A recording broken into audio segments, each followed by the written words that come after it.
My wife, Joanna Templer, looked at me, John, and let out an intermittent sigh.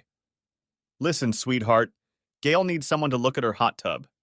She wants to use it now that the weather is getting warmer. You know exactly how to fix it, and you can do it in an hour or so. I cast my wife, with whom I'd been with for 24 years, an assessing look. We had gotten married while we were still in college, she to get a teaching degree, and I to get a mechanical engineering degree. We had our first child while in graduate school. Jason is now 21 years old and working toward a degree in mechanical engineering. Joanna, after working as a teacher for several years, decided to make a slight career change. She decided to go into administration and has been working toward a master's degree in public education. She continued to study for several years and has now earned her doctorate and become a local superintendent of schools. I have a master's degree in engineering, and I have my own company where my people design and build everything from bridges to mechanical devices. It seems the whole world turns to my company for oversight and critical analysis of any new mechanical device. It may be hubristic, but my reputation is so high that companies hold their breath waiting for me to approve a new patent. Our second son, James, is now 18 years old and will soon be heading off to college. He hasn't decided on a major yet, but I'm sure he will choose a career in teaching, as he enjoys guiding and mentoring others. You'd think Joanna and I would have settled down by now. We both have great careers, our boys are honor students, and we both have our health. Joanna is a runner and regularly participates in 5K and 10K races. I do CrossFit and compete against athletes half my age. I've also done MMA and know how to fight if I need to. But over the last year, living with Joanna has become increasingly difficult.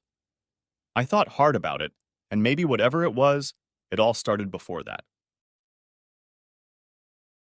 We moved to this gated community 5 years ago. The community was small and close-knit. Our neighbors immediately came to get to know us, and we were invited to numerous community events. I have always considered myself more of a blue-collar person, even though I wear business suits daily. I shed my jacket and tie as soon as I got to work.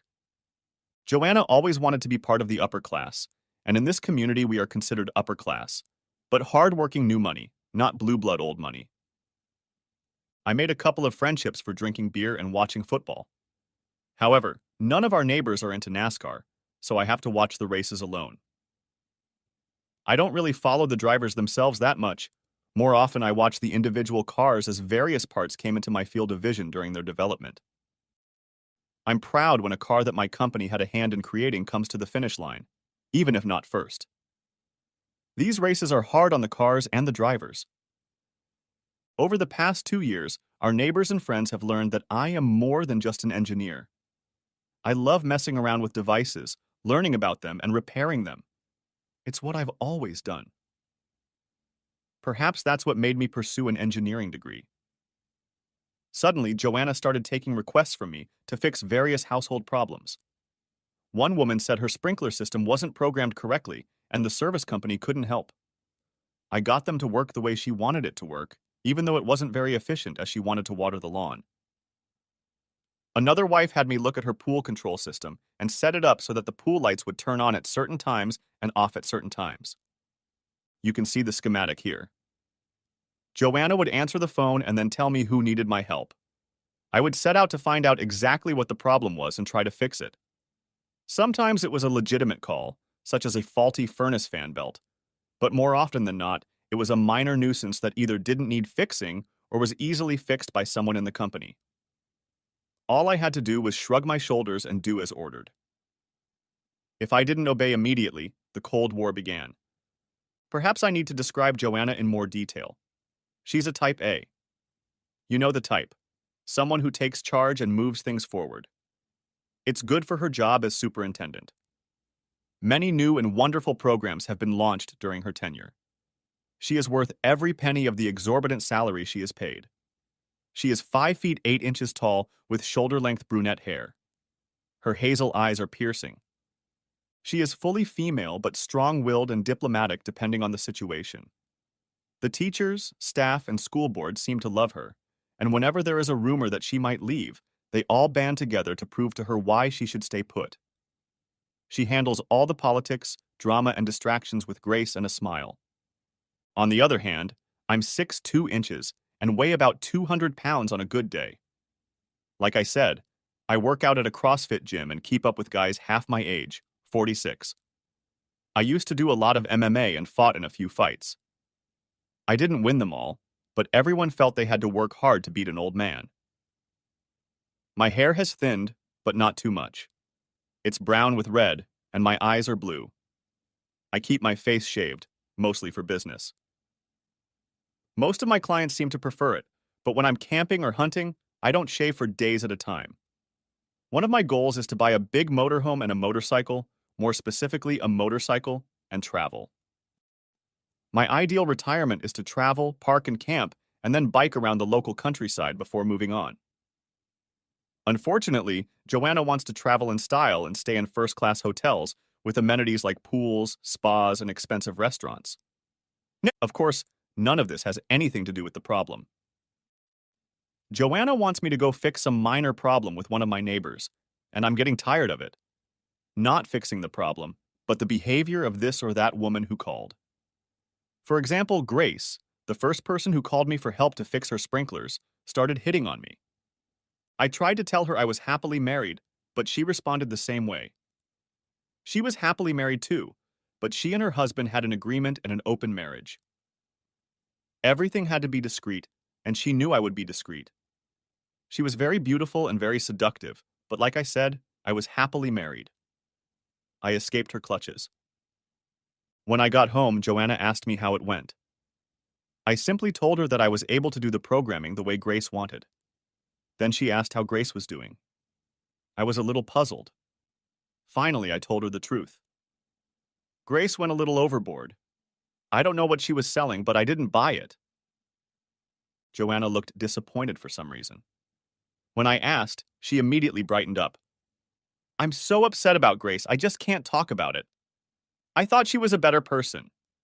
I love you, honey, and I'm proud of you for being so strong in the face of temptation. A couple weeks later, I was asked again to help someone. This has happened over and over again over the past few years. Some of the women blatantly tried to seduce me. Others were a little more circumspect. But each of them had the feeling that I was meat and they wanted to eat steak. I resisted each of them.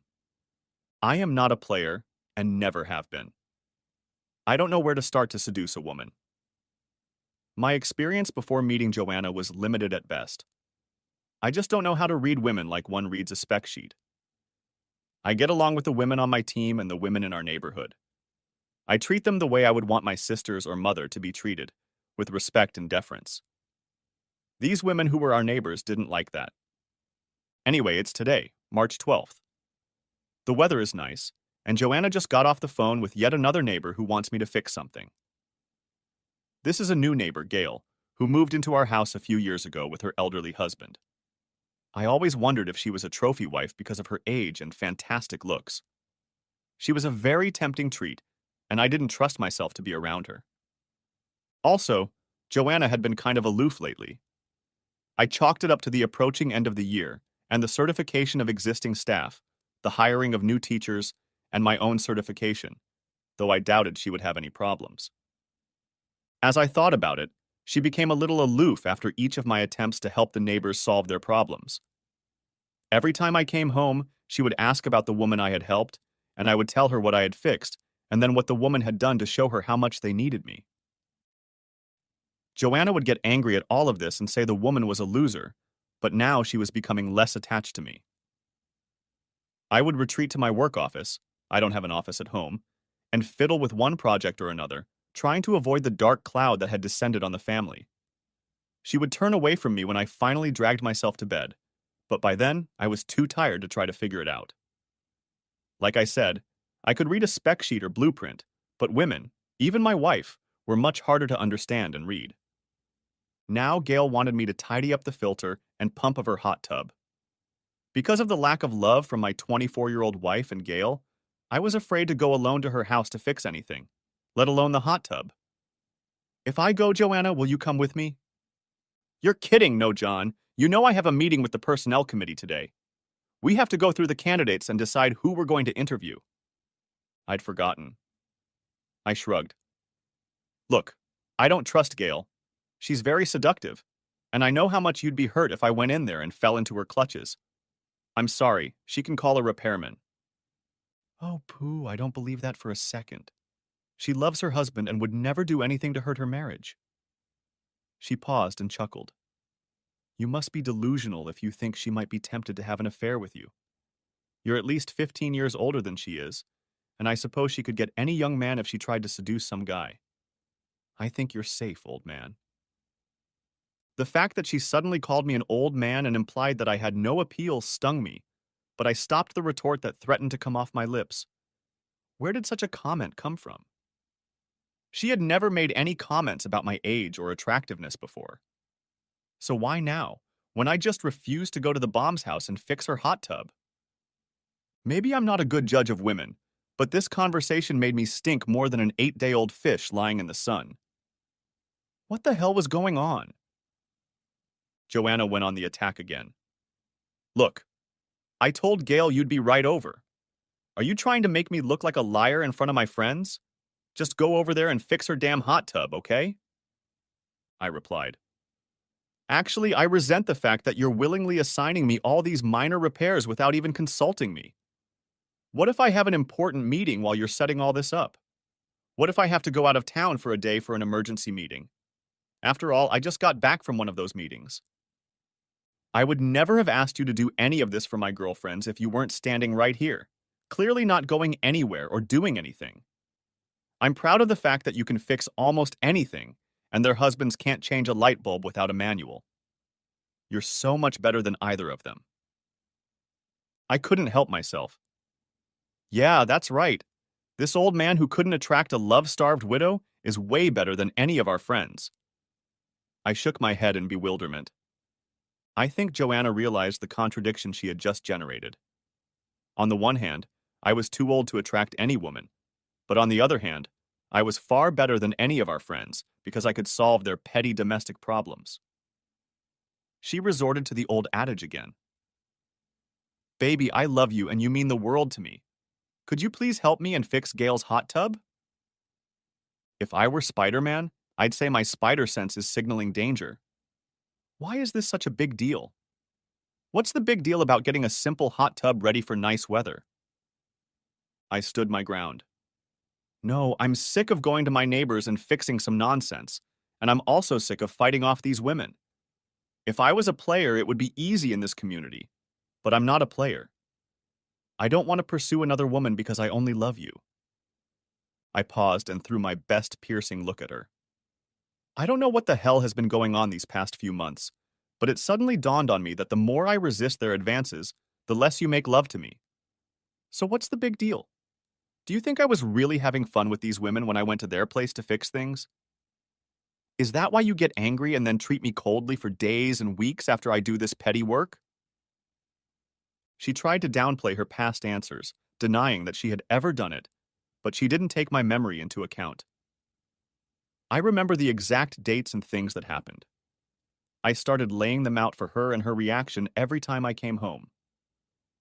It was obvious to me that she thought I was entertaining the whole neighborhood, and that was the reason she was so cold for days or weeks after each repair.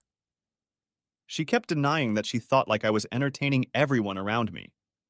On the contrary, she believed me, so she said. She tried to claim that she was disappointed in her friends because she thought they were clinging to me, but in fact, she claimed that I was making it all up and that none of her friends were actually suggesting that I do it, and that it was all a delusion on my part. I was sick of it. Instead of leaving, I reminded her that she didn't want to be late for the meeting and headed down to the basement to my work office. I had only been there a few minutes when I realized there was no beer in my mini fridge, and I was really thirsty after a full day of work and a fight with Joanna. I went back upstairs to grab a 12-ounce six-pack from the garage and accidentally overheard her talking on the phone. It was just a one-sided conversation, but my spidey sense signaled danger again. Look, I don't know what to do with him. He's been resisting all of you, and now he won't even do the so-called repairs to be alone with him in your house. I think we need to do something different and probably very drastic to get him to agree. I've already told him I have a meeting tonight, so why don't we meet in the community room and try to come up with a new plan? She listened to me for a few moments and then disconnected. I shook my head and went back downstairs to think. Soon she yelled out that she was leaving and left. I figured a phone call would take a few minutes, unless all the women who tried to seduce me had a call list. I had forgotten about group messages since I almost never used them. Suddenly, I remembered that I had a way to eavesdrop on their little meeting. Last year, I had installed a new video system in a small public building next to the community pool and hooked up a webcam to it. Since I had administrative rights, I could control it from my laptop. I quickly booted up the laptop and then ran a program to turn on the webcam. The webcam also had a microphone built into it, so I could hear and see the meeting participants. There were several sluts already present. I carefully and slowly turned the webcam a few degrees so I wouldn't overhear them. They were talking quietly so I couldn't hear them clearly. I started the recording program to get everything I could. After about 10 minutes, there were about a dozen women and a few men in attendance. One of the surprises was my friend, Amos Jones. Everyone knows that Amos and I have been friends for a long time, but they don't know the backstory. We went to rival schools and played football and basketball against each other. I was a 6-foot, 200-pound tight end, and Amos was a 5-foot, 10-inch, 180-pound linebacker. We played against each other several times a year. In basketball, I was an offensive lineman, and he was a defensive lineman, but we often fought on the court. We were very competitive on the field and on the court, but were friends when we weren't facing each other in competition. I am a lily-white Caucasian, and Amos is a black African American. Like I said, we were very competitive on the field and very competitive in our senior year. We were both chasing the same girl who went to a different school. She was a vixen, and we both intended to be her one and only. While playing football, Amos gave me a hard blow to the head during the game. After I fell, he stood over me and said, "That was just a taste of what I can do to you if you don't leave Sharon alone. She'll be mine." My head started ringing, and I started seeing badly for a while. Don't forget, this happened before all this talk and enlightenment about concussions, or I would have just been thrown out of the game. I tried to shake it off, and after a few more games my vision cleared up, but my thoughts were only focused on one thing: getting revenge for the cheap shot. It wasn't long before I was presented with an opportunity. The terms of the play called for me to block an edge rusher and then drift down the center of the field about 5 yards from the line of scrimmage. I was a safety valve in case the play went awry and the quarterback couldn't throw the ball into the far corner. As it happened, he ended up throwing the ball to me. He threw the ball a little higher, and Amos was right next to me as I was trying to catch the ball. I grabbed the ball, pushed off as I was coming down, and caught it behind my right knee. I went another 5 or 6 yards before I was tackled and had to be carried off the field. I didn't have to go up to him and say anything. He knew it was done intentionally. He missed the next few games but was able to come back in a heavy bandage on his knee. It also ruined his basketball season. He couldn't jump like he used to and turn like he did before the injury. We did make up, though. Amos went on to college and played pro ball for a few years until his knee couldn't take it anymore. He was now the successful owner of a number of new car dealerships. When we met at a community event, we renewed our friendship. We watched football together when we could and ridiculed other men who were too good for football or never wore pads, even as small children. It seemed to me that we were very friendly. Now back to the meeting. Joanna finally showed up and became sort of the leader of the meeting. It soon became clear why. I want you all to know that I am disappointed in you for not being able to get my husband to entertain you. As horny as he is, I assumed that at least one of you would get him into bed, or at least into a compromising situation. We planned for each of you to bring your own perspective and approach to the matter, but you all failed miserably.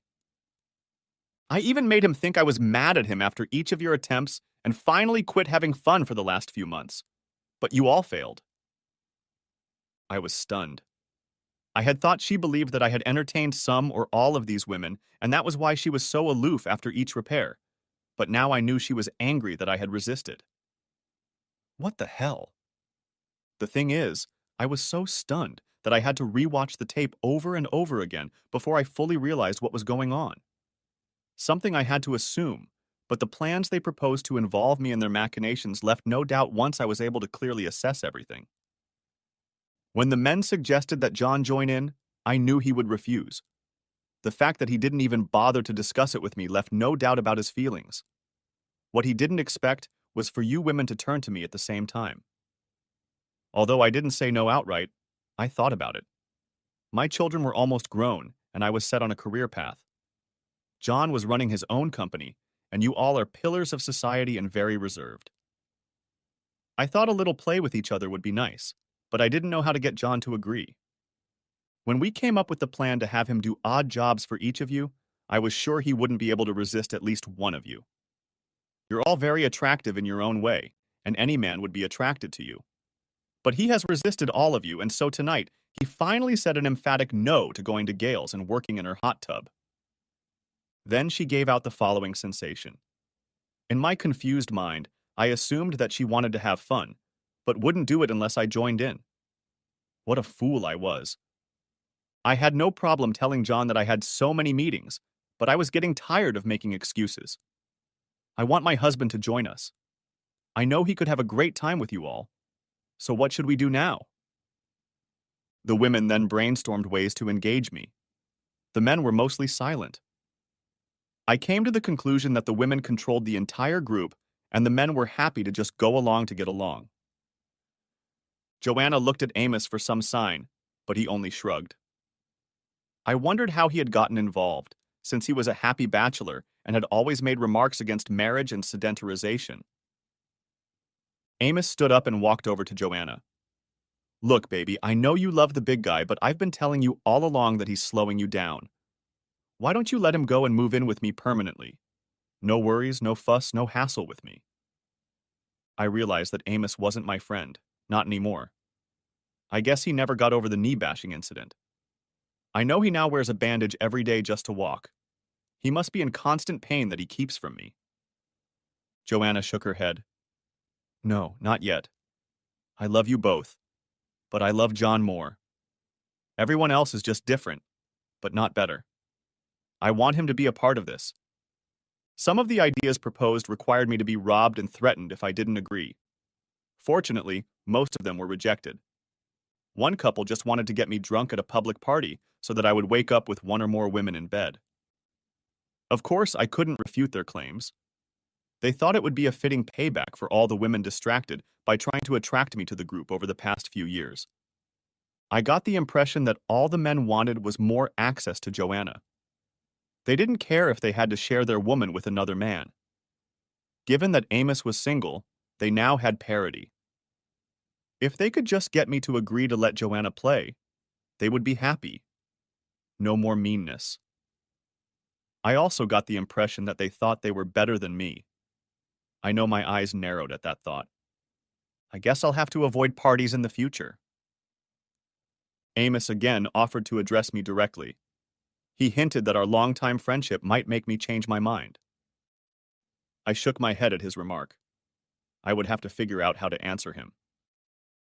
My wife ended the meeting with the announcement that she had seduced 3 female teachers and they were looking forward to becoming members of the exchange club. Even the women applauded. I was left with the question, who was this woman I married? I had never guessed her bisexuality. Was it the power she held in society? Had it distorted her value system? I ended the webcam session after they all left the building. I made sure the recording was intact and sent it to the cloud for storage. I had a couple more beers before falling asleep in one of the basement bedrooms we kept on standby for any relatives or other visitors. Chapter 2. Distraction. Before I went to bed, I pulled several empty beer bottles and the ones I had emptied that night out of the trash can and placed them on the nightstand next to the bed. One I put on its side and splashed some beer on the mat. There was a strong odor coming from that drop of beer. I wanted to make Joanna assume I'd had too much to drink, so she'd leave me alone for the night. It must have worked. When I woke up the next morning, there was no sign that Joanna had bothered to check on me except for the overturned bottle, which was now standing upright with the other empty bottles. I smiled to myself. I hadn't had to deal with her last night when she finally came home. I had imagined various scenarios, including her having fun with Amos before coming home after the staff meeting. Now I was wondering how many different meetings, games, etc. she actually attended. How often did she tell me about a mandatory meeting that was really a smokescreen to go and entertain some of the neighbors? God, I could have gone crazy with all these thoughts swirling around in my head.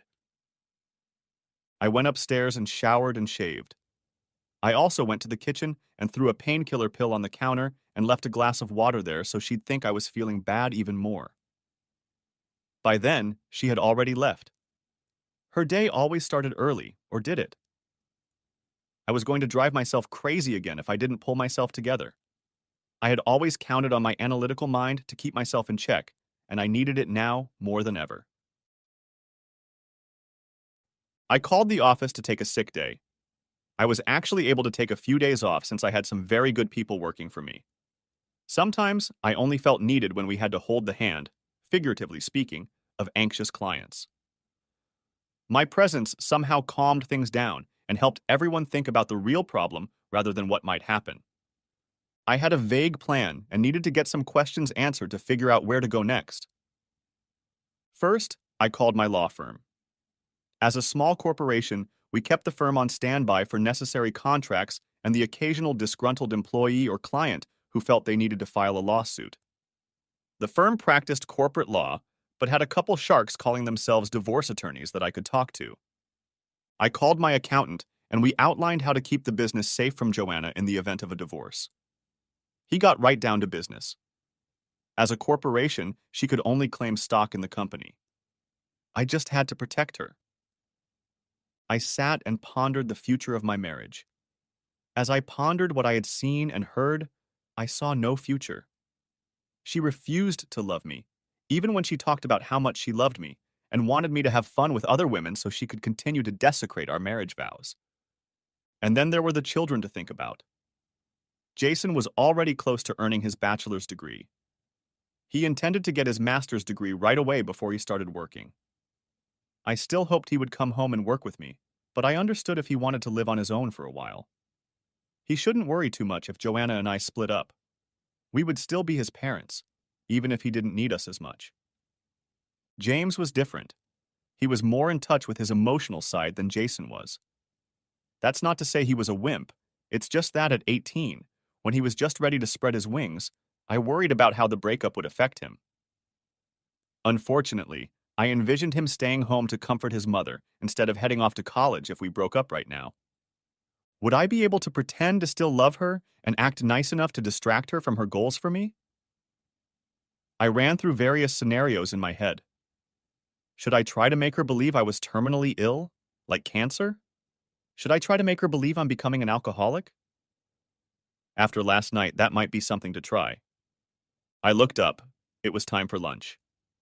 I quickly made a sandwich and started devouring it. I was surprised at my own hunger. I usually completely clean up afterward. I'm a bit obsessed with order and cleanliness, but I forced myself to put the bread away along with the plate and knife. I rinsed my glass and sent the empty beer bottle to the trash can upstairs. Every habit starts small. Maybe in a few days, I'd put the other empty bottles where she could easily find them. The only question was what to leave for her to find: wine, gin, vodka, whiskey, bourbon, or beer bottle. That's a question I'll have to think about a bit more too. At the appointed time, I met with the Sharks. We discussed several issues. When I told them why I was testing my abilities, one of the Sharks snorted derisively. He was obviously a player, so I asked him to leave. Since he worked at the firm, I knew he couldn't represent Joanna, so I wasn't worried about him. I just didn't think he would fervently defend my position if he thought I should just go along with the plans of my wife and her lovers. The other Shark was better at hiding her true feelings. She promised that if I filed for divorce, she would protect my interests to the best of her ability. I logged onto her computer and showed her the video. She told me that it would probably not be admissible in court because no one who was being recorded had authorized it or knew about it, and the premise was semi-public and beyond my control. We agreed that at best the videotaping would give me some leverage against Joanna privately. No one here would want something like this suddenly appearing on the internet out of nowhere. Embarrassing videos could damage careers, and no one would be able to prove their authenticity. After leaving her office, I went to the local Harley dealership and picked out my motorcycle. I chose a touring motorcycle as it was more comfortable for long trips. There was an RV store next door, and I stopped by there and looked around at a few Class A machines for ideas. I envisioned myself wandering the countryside, exploring every corner of our great continent. Some of my plans became more and more definite. I stopped at the local pub and had a couple of mugs of dark ale before heading home. Once home, I spilled some beer on my jacket and stumbled into the house. Although I was by no means drunk, I knew how drunks acted and did my best to portray the perfect drunk to Joanna. She was home and was already starting to get annoyed, as it was about an hour after my usual arrival. She demanded punctuality at all times, and I usually did too. But things were about to change a bit now. "Where have you been?" "I called the office and they said you took sick leave. I called you on the phone, but I got an answering machine." She then took a quick sniff and stated, "You're drunk. What the hell is going on? You never drink more than 1 or 2 beers at a time." I stopped, backed up a little, and stretched out to my full 6-foot height. I considered her questions before raising my hand. I noted each question. I was outside. Then I pointed in the general direction with my other finger and squinted slightly to focus on the tip. "I figured if you didn't want to have any more fun, and you said I couldn't attract any women, I should go to the pub and make friends with the old men there. We have a lot in common." I finished, staring at my fingers and then in her direction. "I also like the taste of beer, so I've had a couple more glasses than usual. I'm not drunk and I'm always in complete control of myself." She snorted, not believing that I was in complete control of myself and not drunk. It looked like I could act. I tripped over the table and almost hit a chair as I collapsed onto it. "Wow, when did we get a chair?" I laughed at my own comment. Joanna didn't notice the humor. I waved my hand at her dismissively. "What the hell, woman? What's your problem? I've had a couple beers and you're acting like I'm an alcoholic. Am I embarrassing you in some way? Afraid the neighbors will blab?" She threw her hands up in the air. "Damn it, John! Why did you do this today? Amos called and wants to come over to talk to us, and here you are being so brazen." I must have succeeded in pissing her off. She rarely swears, even in a fit of passion. Well, not for me, but I don't know when she's with her other lovers. Maybe with them, she really does loosen her tongue. I shook my head like I was dizzy. I pretended like I was trying to comprehend her comments. "You say Amos is coming. Why would he, since there's no football in March?" It was true.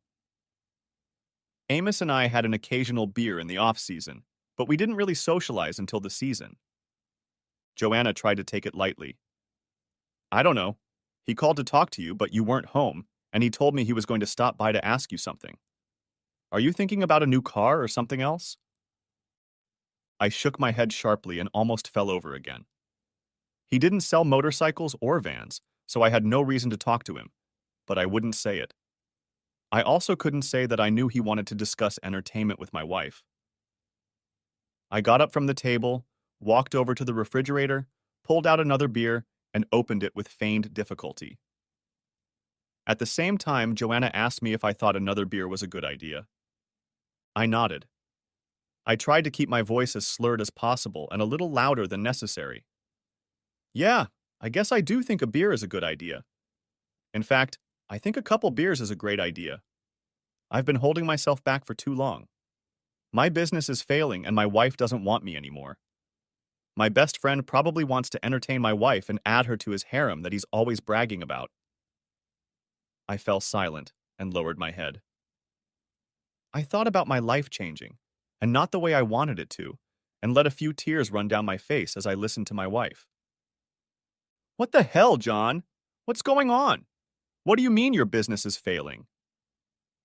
She left the rest for now, How can she say she loves me when we haven't had conjugal relations in weeks? The accountant and I were discussing the idea of a failing business. Sure, it was thriving, but she knew nothing about my business. Moreover, she once introduced me as a mechanic rather than a mechanical engineer. With my penchant for fixing broken things, I suppose that's exactly what she thought of me. A regular mechanic who makes very good money. Since she never even looked at our tax form, except to sign it every year, she had no idea how much I made. The accountant decided that this oversight of hers might work in our favor. I shrugged. Where did you hear that? Who said anything about the company?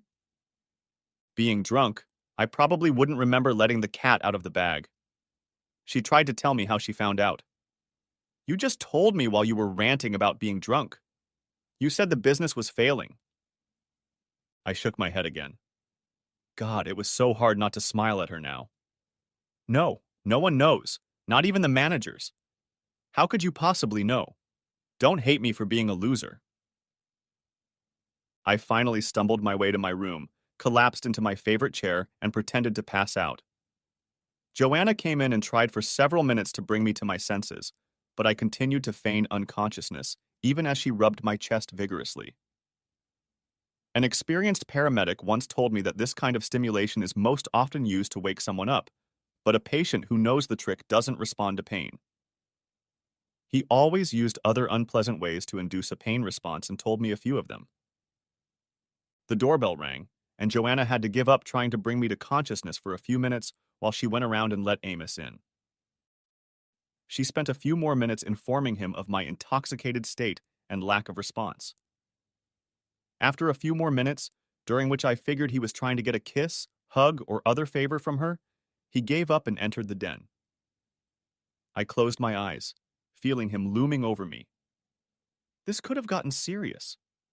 Amos could hurt me and probably would. Since I now knew he didn't love me, I could have been seriously hurt. With my eyes closed, I wouldn't even realize where the blow was coming from. He touched my shoulder and called my name. I didn't answer. He tapped harder and called my name again. He slapped my face lightly and called my name again. I groaned slightly but didn't open my eyes. He slapped me again, a little harder. A few more slaps like that and there would be a very red mark on one side of my face. I groaned again and swung away from his hands. I felt his satisfied smile. John, you stupid asshole. Every time I entertain her, I think about what an ignorant, stupid bastard you are. He hit me harder. The sound echoed around the room. I don't know where Joanna was, but she didn't say a word to stop him. I figured he asked her not to leave the room while he woke me up. The time had come. I opened my eyes slightly to make sure of his exact location. I started waving my arms around as if to ward off the pain he was causing me. When he tried to dodge them, I struck with my foot and caught his sore knee again. Despite the fact that he always wore a bandage, I hit him in the kneecap. Out of surprise, he shrieked and fell to the floor. I leaned forward and whispered in his ear. If I ever see you again, asshole, I will destroy you for entertaining my wife and pretending to be my friend. At the very least, I'll make sure you can never walk again. I don't know if anything penetrated his pain-filled brain, but I was relieved. I rose to my feet and, remembering to feign drunkenness, left the room. As I was leaving, Joanna entered the room, no doubt to find out why Amos was suddenly screaming in pain. We met in the doorway. I stumbled, as if on purpose, and pushed her toward the door. I mumbled something about feeling nauseous and left her trying to regain her balance and headed for the nearest bathroom. At the door, I stopped and looked around. Joanna was nowhere to be seen. I guess she was sympathizing with her lover and trying to ease his pain. I got up, got out of the garage, and drove away before she could react. A few blocks from the gate, I was stopped by a black and white car. I wasn't driving too fast, and I had a suspicion that my loving wife had called 911 to report a drunk driver making a disturbance. I pulled over. As the officer approached the car, I noticed his partner approaching from the other side. I guess now I was the bad guy. I rolled down the window to give the officer a chance to talk to me. He asked me to step outside. I admitted that I had had a few beers earlier. I passed a field sobriety test and even a breathalyzer. We talked for a while as the tension eased. I tried very hard to be pleasant and frank with them. I even told them about my problems with Joanna. But I didn't say anything about the attack on Amos. That might have turned them against me. Obviously, she didn't call them to tell them about the attack. While we were talking, an ambulance whizzed by and headed into a gated neighborhood. Did Amos need an ambulance? Probably, but I may never know. The cops let me go and told me to change my clothes, since mine reeked of beer. I agreed with them. I got back in my car and waited around the corner until an ambulance pulled up, presumably headed for the hospital, but not with flashers and siren. Right after that, Joanna pulled up in her car. I assumed she would be holding her lover's hand while he was being treated for a new knee injury. I returned home, grabbed my clothes, and packed a bag. She might have assumed I'd been arrested. There's no reason to make her think otherwise. Tomorrow, I'll have my lawyer contact her to get bail money. I went to a nice hotel to get some sleep. I had a meeting with a client in the morning. Chapter 3. Disappointment. The next day, my lawyer contacted Joanna before she could leave for school. She informed her that I had been arrested for DUI and that bail was 10% of $10,000. Joanna argued with her about whether to bail me out of jail, but finally agreed. I was left wondering if she really loved me if she would argue about whether to keep me in jail for my first DUI offense. After talking to my lawyer on the phone, I shook my head. I had things to do. After work, I called Amos's cell phone. When he answered, I asked what he wanted to talk to me about last night. I pretended I didn't remember anything about the night before, and he probably bought it. He hesitated, but never answered me. I suppose he saw fit to be in my face when he said he was entertaining Joanna. I didn't care, and I wasn't going to waste my time visiting him in the hospital. He told me he had a shattered kneecap. I made the appropriate noises and ended the conversation. It was time to visit the pub again. I had a couple of mugs of tasty ale again before heading home. This time, Joanna wasn't there. She had left a note saying she was going to a meeting at one of the schools. Yeah, I bet, I almost wrote in the note, but held myself back. I made myself a light dinner and left it all out again. Then I went down to the basement to my workroom and tackled an old project. I won't bore you with the details, but I'd put it up, leave it alone for a while, then I'd get a new idea, pull it out, and try to get it working. I fiddled with it for a while, but found that I still didn't have the breakthrough I needed. I put it back on the shelf again, just as Joanna came home. Opening my eyes, I noticed that she had just showered. Yes, I guess the mandatory meeting was just around the corner, at one of the neighbors. I needed to get this over with before someone set me up. Honey, how are you? She didn't pounce on me this time. I shrugged. I don't know why you're asking. This is the second time this week you've left food and dishes behind after you've eaten dinner. Are you mad at me for being gone so much right now? I really wanted to tell her how angry I was that she was screwing with me, but I held back. I tried to minimize her concern. I'm sorry. I got distracted. Let me go upstairs and get my things in order. I slipped past her and headed upstairs without saying anything else. It was only 10 minutes later and the mess was over. I got a beer out of the fridge. She followed me down the stairs. Since she almost never went downstairs, she had no reason to linger there. Are you sure you should be drinking? I objected. Why not? I'm in my own house. My keys are on the hook, and I'm not going out anywhere else. I can get drunk in my own house, can't I? John, I'm afraid for you. You've suddenly started drinking more than you ever have before. Last night you got so drunk you passed out in your chair in the living room. When your best friend Amos tried to wake you up somehow, you kicked him and sent him to the hospital. Then you left the house and drove away. The next thing I heard was that you were arrested and put in jail and I had to bail you out. You told me last night that the business was in trouble and then asked where I heard that when I asked you for more information.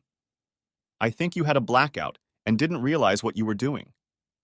That, And the fact that you left food behind and didn't clean up after yourself, which you never do, scares me a little. She paused and looked into his face. Talk to me, John. Tell me what the hell is going on, please.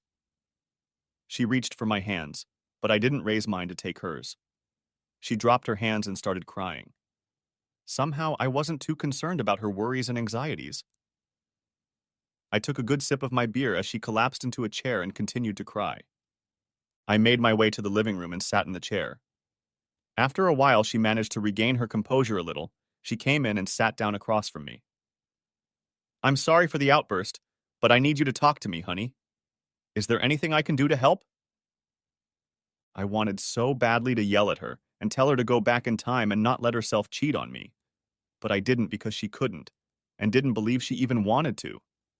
She just wanted me to go along with her lifestyle, and that wasn't happening either. I decided to be honest, up to a point. I don't know what you can do to change the outcome.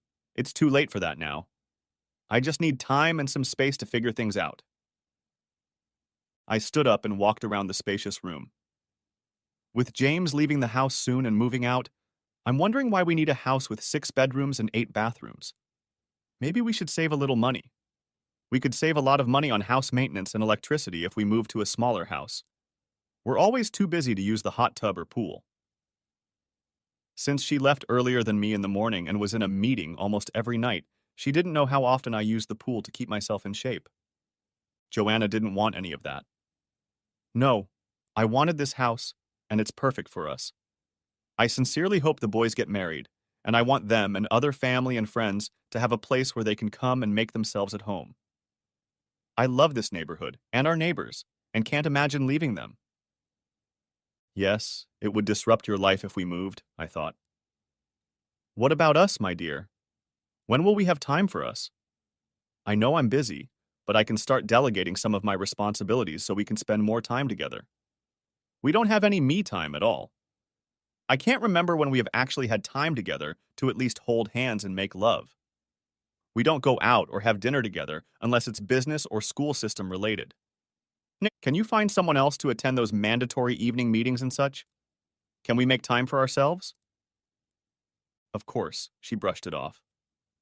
I'm often home in the evenings when you're not. Maybe we should plan our evenings better.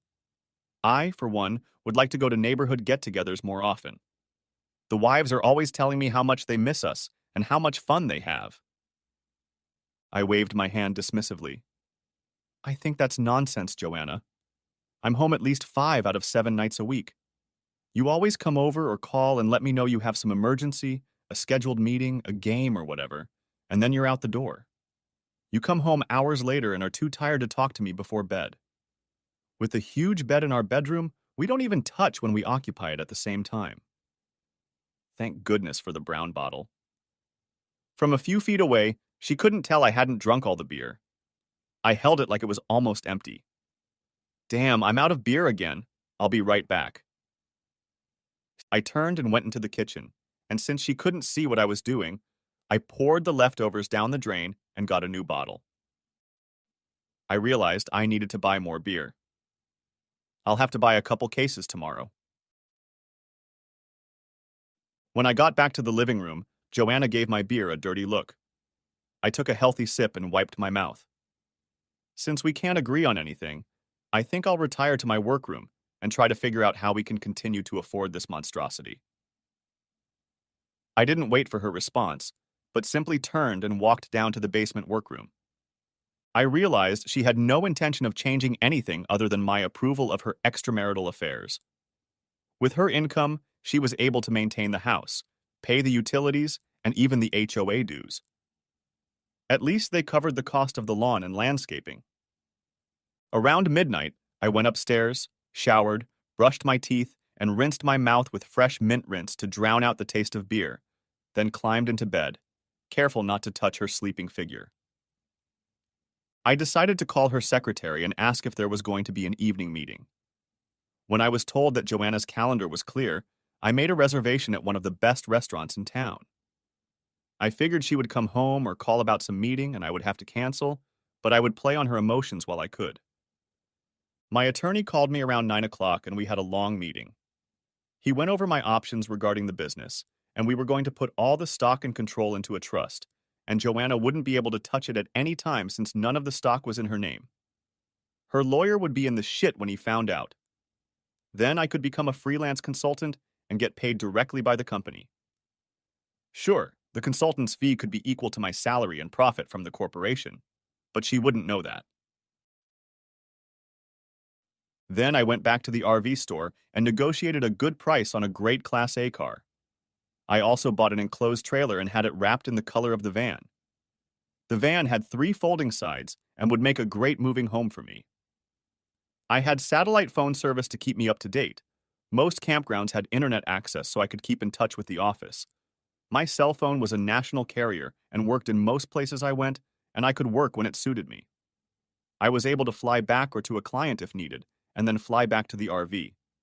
We did all the paperwork, and I negotiated a price to leave the RV in the parking lot for a few days. I needed to get all of my personal items I wanted out of the house and try to do it in a way that Joanna wouldn't alert me before I was ready. I really thought I should get back at the neighbors, especially those who advocated extreme measures to hold me accountable and humiliate me at the same time. But going to law enforcement about a conspiracy to harm me wouldn't do any good, and several of the neighbors were judges and lawyers. I could embarrass them, but not do them much harm at the moment. I just needed to get away. I considered divorce but decided I was in no hurry to change my wayward wife, so why not just leave? A good private investigator would be able to find me, but I didn't run or even try to hide. I just got out of here before something bad happened. I took home extra beer, some vodka, and whiskey, and made sure the seals were broken and some were missing so Joanna could see I was drinking more. The whiskey tasted nice as I took a couple shots to get my breath smelling. I waited until 6 o'clock before calling Joanna's cell phone.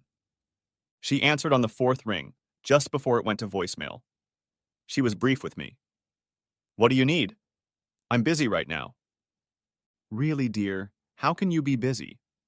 "I called your secretary today, made sure you had a free evening, and made reservations at the Tuscan Inn for dinner, but you never came home or called. What the hell is going on?" She couldn't answer anything intelligible. I figured she was well entertained by someone in the neighborhood and hung up.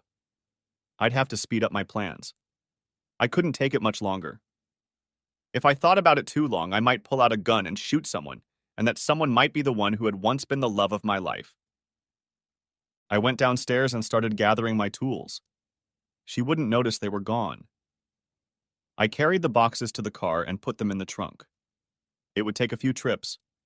I ordered cabinets and workbenches for the trailer so the tools would always be on hand when I traveled. I packed the few tools in the garage that I took with me. Even though the lawn is taken care of by the HOA, we had tools for gardening, etc., and I left them behind. Maybe Joanna will ask one of her lovers to do some gardening, which we did. The rest of the equipment was boxed up and ready to be used whenever I wanted it. Then I started going through my clothes. There was God knows how much room in the van, but I wouldn't need that many suits after I left. I sorted through my clothes for a few hours until I was hungry enough that I couldn't ignore the rumbling in my stomach anymore, so I stopped and made another sandwich. God, I was so sick of cold sandwiches. Now I was furious, so I left all the ingredients on the counter. To hell with it! What the hell? It wasn't even late afternoon yet. I grabbed a few more boxes, filled up the car, and headed to the office. We had a large warehouse, and my tools and other equipment could be stored there for days. It took a few trips, but all my belongings and clothes were safely stowed. I could leave the house at a moment's notice if I deemed it necessary. I even opened the gun safe and took a couple of pistols out of there, as well as a shotgun and a couple rifles. Joanna didn't know the combination, so she would have to call a locksmith to open the safe and retrieve all the other weapons I was leaving behind. She couldn't stand guns, so having guns in the house without my presence might have bothered her. Though maybe not, since she didn't seem to want to spend any time there. When I got home from my last trip to the office, Joanna was home. I just walked in and poured myself a couple fingers of whiskey while she tried to talk to me. For some reason, all I could hear at this point was the adult from the Charlie Brown cartoon. Wah, wah, wah, wah, wah. And so on. For a few minutes, I stood with my back to her, savoring the taste of the smooth bourbon. When I turned around, her face was red and she seemed upset about something. Did you say something, honey? I did my best to keep my speech a little slurred as I said it. Yes, John, I did. I've been trying to find out where you've been all evening. I came home right after you called, but you weren't here. I thought we could go out some more, but you weren't here. I nearly burst out laughing at her audacity. She really wanted me to believe that she rushed home and that I wasn't home. Until I told her exactly what I was doing, I couldn't call her bluff. So I lied to cover up her lie. You were so upset when I called you, I decided to go out and get something to eat after I made a cold sandwich and canceled my order. I wanted a warm meal and some company, and you weren't here, and I don't cook, so I had to go out.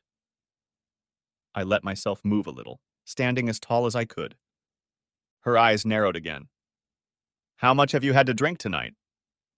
Apparently not much, since I still understand what you're getting at. I had a couple drinks before I left, a couple drinks during the meal, and another when I got home. In 3 or 4 hours, that's not much. Surprisingly, she didn't believe me. Bullshit. You have slurred speech and you can't stand without almost falling over. How dare you drive drunk? You've already been caught once this week for drunk driving, and now you're flirting with danger again. I decided to make a little joke. Flirting with what? You forgot I'm an old man and can't attract anyone, so why am I flirting and who am I flirting with? She started to blush even more. I continued. Who was I flirting with? Was she pretty or was she a dog? Oh well, maybe I'll find a girl with a dog face to date me. All kitties are gray in the dark, you know. I started giggling at my own joke, and Joanna went into the bedroom and slammed the door shut. Oops, looks like I'm going to have to lay down somewhere else. Damn it, I thought I was being quite witty. She just didn't have a sense of humor anymore. I went to one of the other bedrooms, the farthest from the master bedroom. I took a shower, though I had no soap, and wiped myself down with a guest towel. Joanna would be furious, but what else was new? I had gotten a good night's sleep and was pleased that she was already up and out in the morning. I took another shower in the master bath, this time with soap, and got ready for work. I made sure the rest of the clothes I would be taking with me were moved and ready to go. What the hell, I thought.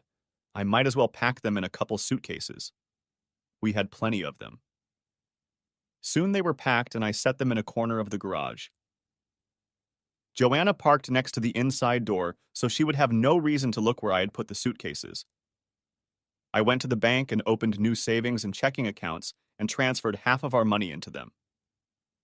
I found out that Joanna had set up a separate savings account into which her checks were deposited, and then a certain amount was transferred to our joint account each pay period.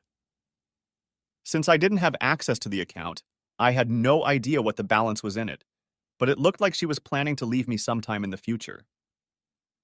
Where was the woman I married? I called and took my name off all the joint credit cards and put a couple new ones in my name only.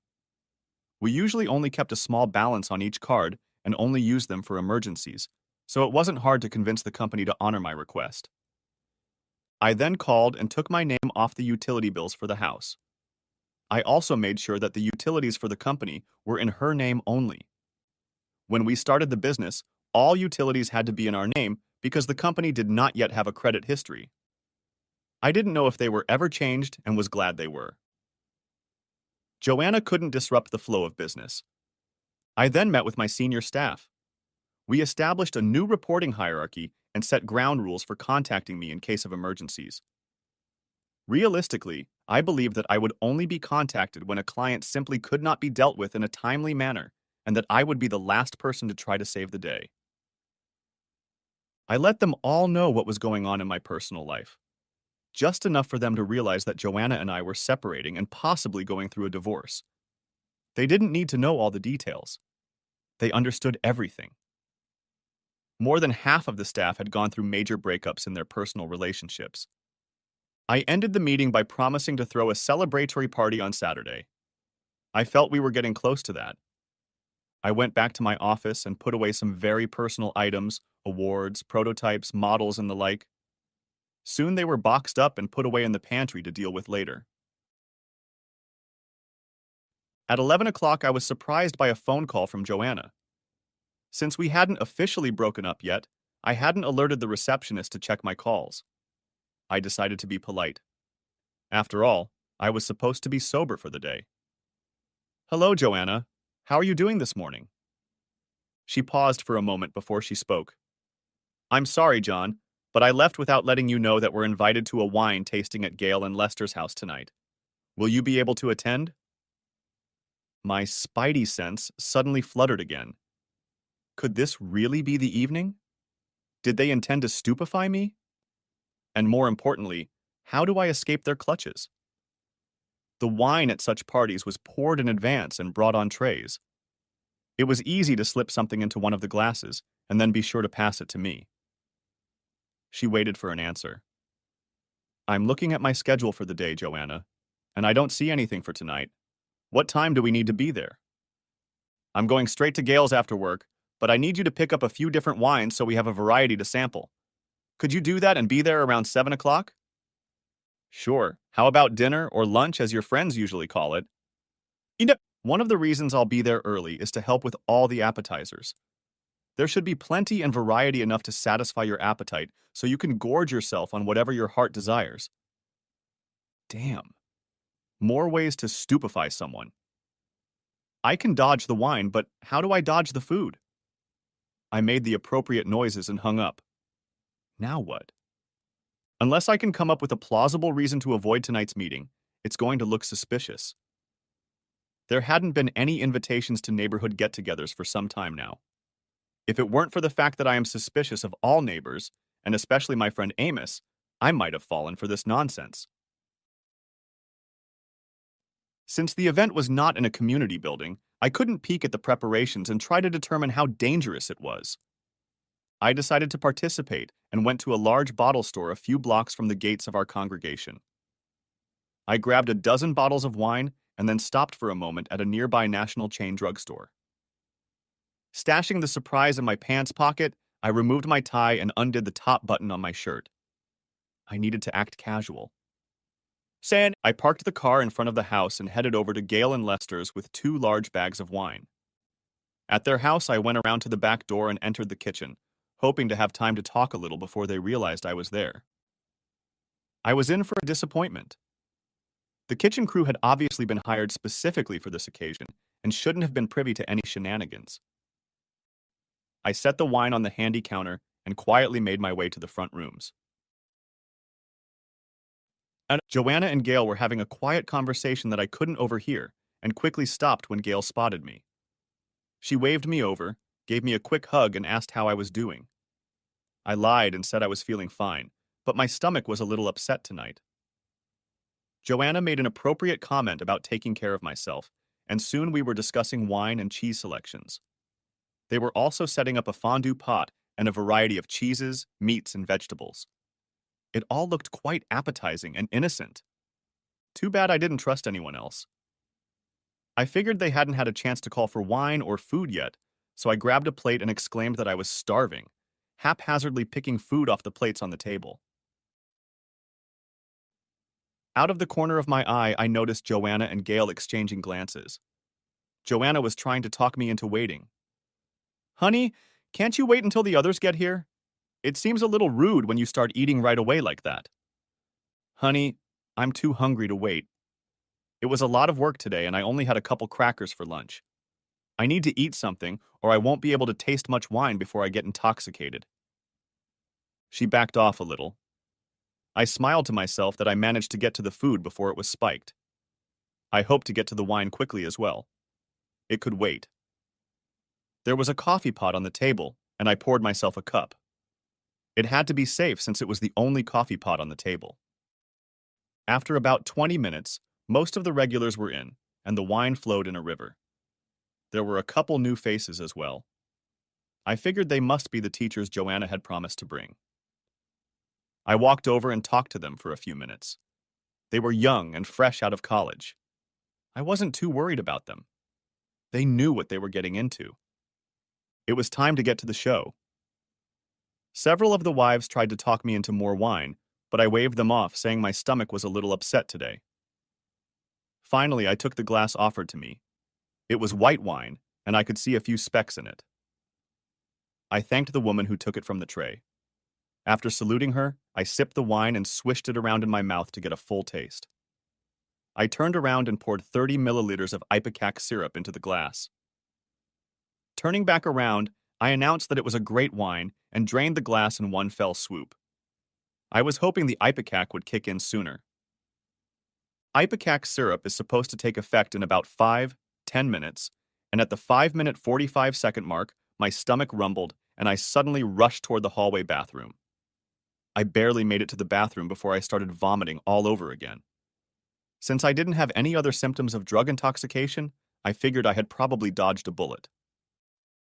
A few minutes later, I was already wondering about my level of intelligence as I was throwing up everything I had taken sometime after breakfast.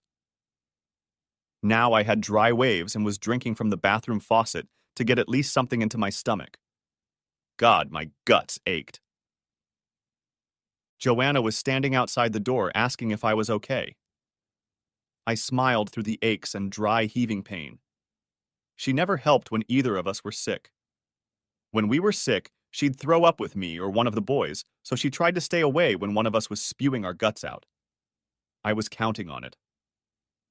When the strongest contractions in my stomach were over, I asked Joanna to help me get home so I could lie down. She tried to talk me into staying at Gale's, but I convinced her that I needed to go home where I would be comfortable. I apologized to the rest of the group as we headed for the exit. It only took a few houses before we entered our house. I refused to call it home anymore. I let Joanna take me to my bedroom, and after undressing, I laid down on the bed. I told her that I was starting to feel dizzy. She made appropriate remarks and even took my temperature. It was normal. I let my speech get a little slurred as I told her I loved her and thanked her for being my nurse. After a few minutes, I pretended to pass out and waited to see what she was going to do next. I assumed they were planning for me to get confused and not be able to stop them. I wondered if she would continue with her plan even though I was nauseous. She made a few more soothing noises before leaving the room. I could already hear her talking on her cell phone as she walked down the hallway. Time to get moving. I got out of bed. It wasn't fast as my gut ached from vomiting. I walked out of the bedroom and snuck down the hallway to where I could hear her. We have to do it tonight or wait another week or two. Yeah, bring the guys. Then she hung up the phone. Tonight was definitely the night, and I needed to be somewhere else. I waited until she left for the kitchen and snuck to the front door. Failure awaited me there. Someone was already coming up the walkway. I ducked into the closet next to the door and hid behind my coat. 5 or 6 people came in with cameras and lights. I was going to be a star, not. They all quietly made their way to the bedroom, and I took the opportunity to jump out of the closet and then out the front door. I ran to the main gate of the settlement. The gate was locked, but it only took dialing a code to get it to open. As they opened, I heard someone from my house calling my name. What fools they were if they thought I would answer. I felt a little dizzy and realized I couldn't run too fast, or I would fall. I hid in the bushes that were on either side of the gate until the dizziness passed a little. While I was hiding, someone came to the gate and checked to see if there was any sign that I was near the gate. Once satisfied with that, he stepped back. It was too dark to see who it was, but I didn't care. I just needed to get farther away. I headed for a convenience store about 6 blocks away. I jogged for a while, then walked. I kept in the shadows as much as possible. Thanks to the dark clothes I always wore, I seemed to blend in with the night. If I wasn't spotted by silhouette, I was safe from prying eyes until I got to the parking lot. There was a very bright light burning there, but I didn't go inside. I stayed on the periphery and called a cab to come and pick me up. When the cab arrived, I asked it to drive haphazardly around the neighborhood and then take me to my hotel. There I experienced a few moments of frustration when the night clerk was reluctant to give me a room, as I clearly had no luggage. I had to call the manager who checked my ID before I could go up to my room. I was sweating a bit. In the lobby, I was vulnerable. Joanna and friends could spout some nonsense to the staff and shove me out the door while everyone tried to figure out what to do, but in the room, I could pick the lock and not worry about it. Locking the door to the room securely, I breathed a sigh of relief. I checked my cell phone. I'd set it on silent mode when I'd gotten to Lester's place and hadn't checked it since. There were tons of calls, text, and voice messages from Joanna, and a few from other people. I deleted them all. I no longer cared what she wanted or thought. I was sure the cameras had been installed so I could be blackmailed and forced to do whatever they wanted. What I didn't count on was a visit from the police. Around 1 o'clock in the morning, there was a knock on my door. I hesitated to answer it, but the knocking continued and I heard a muffled, "Police, open the door." I looked through the peephole and saw the badges. There were 3 of them. I opened the door but didn't remove the chain. "What can I do for you, officers?" "Please, sir, open the door. We have been informed that you have been ill this evening. Your wife is concerned that you may have been delirious because she left you in bed, and when she returned a few minutes later to check on you, you were gone.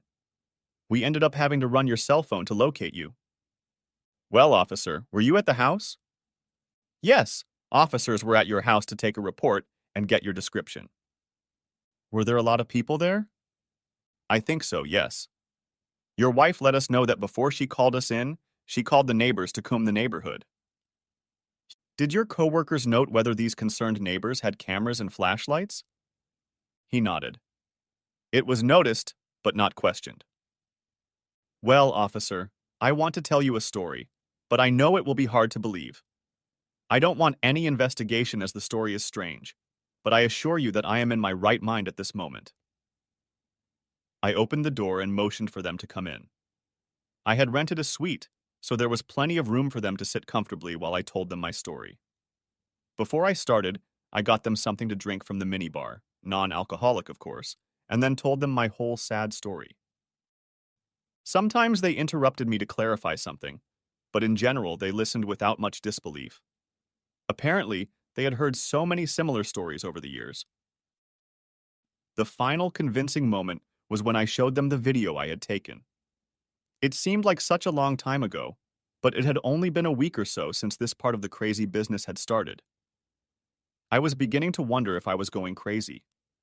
So much change in such a short period of time can lead to delirium. One of the officers informed me that they could have taken everything I said and the videotape to the district attorney, but they saw one of the judges on the video. It seemed to them that it would make it all go away in the shadows. I agreed. "Look, guys, I only told you guys my whole story so you could go back and report to my wife and her friends that I'm okay. I sincerely hope you don't have to report my whereabouts, or I'll be forced to change hotels and destroy my phone." They assured me that they were only interested in my well-being. As an American citizen with rights, they cannot force me to contact my wife or return home. They wished me well and left. Chapter 4. Leaving. I had slept well. Maybe it was the thought that all this shit would be over soon, but I slept well. I got up and ordered room service food and then ate a balanced and healthy breakfast. Then I called my sons and told them I was going on an extended vacation. I told them that their mother would not be coming with me, as she felt she could not leave the school system for that long. They knew of her commitment to the schools and bought the story. I promised to keep in touch. I called the office and learned that Joanna had already been there several times. I informed them that the plan was going into effect a little early and that I probably wouldn't be back in the office for the foreseeable future. They all agreed and put the plan in motion. I was now free to go. I made inquiries at the car dealership, and the trailer was ready in the early part of the week. All I had to do was hide out for a few more days. That gave me time to work. I went to the cell phone salesman, bought a new phone with a new number, and transferred my contacts. The old phone remained charged and ready to be a decoy if needed. I would use it to contact the boys until it was time to throw it away. I spent the weekend without too much trouble. I had the room registered in the trust's name, and Joanna didn't even know it existed. It was exactly the same with the van and the motorcycle. Saturday night, I met my staff at another hotel, and we had a great time if it weren't for Joanna's sudden appearance in the room. One of my staff members had apparently inadvertently let her know what we were doing that weekend. I couldn't blame him or her, whoever it was, as not all of the staff were privy to the true reason for our celebration. The public invitation was a thank you for a year well spent. Only the senior staff knew that it was a farewell to me. But it didn't matter much, as she showed up already late in the evening. I was sitting in the back of the room discussing with the new CEO, Harold Devers, some minor projects I was going to continue working on when I noticed her. She had sought me out, but without much success at first. I simply excused myself to Harold and headed for a side exit nearby. For some reason, I almost expected Joanna to know about the little celebration, so as I entered the banquet hall, I looked around for the other exit. It was out into the hallway, and soon I was outside and headed for another hotel a block away. Once in there, I quickly got a room for the night and then went and locked up again. Harold called me later and told me that Joanna had made a bit of a scene when she realized I had run away. She even called Harold and his wife a couple or three names when they informed her that she wasn't welcome here and asked her to leave. I wondered if the message had gotten through to her, but mentally shrugged it off as that question may never be answered. On Monday, I picked up my new Harley and parked it next to the trailer. My tools were stored in various lockers and drawers. Clothing and personal items were quickly organized into their various storage locations, and I was almost ready to hit the road. There was only one thing left to do. I started my motorcycle and headed towards my old house. It was mid-morning, and I knew Joanna had to be at work. I didn't bother to stay late. Since I had left Friday night on foot, my car was still parked in the garage. Joanna wasn't home. I breathed a sigh of relief that I wouldn't have to face her right away. Yes, call me a coward, but somewhere in the back of my mind I still loved the woman I married. I just didn't like the woman I was now married to. I went to the kitchen, put the note on the table, and attached my wedding ring to it. Along with it, I left the flash drive as well. I carefully considered, typed, edited, and finally printed the note. I hoped it explained everything I was feeling, and I hoped Joanna would take it to heart. Joanna, I hope you understand why I don't begin the address with dear or my beloved.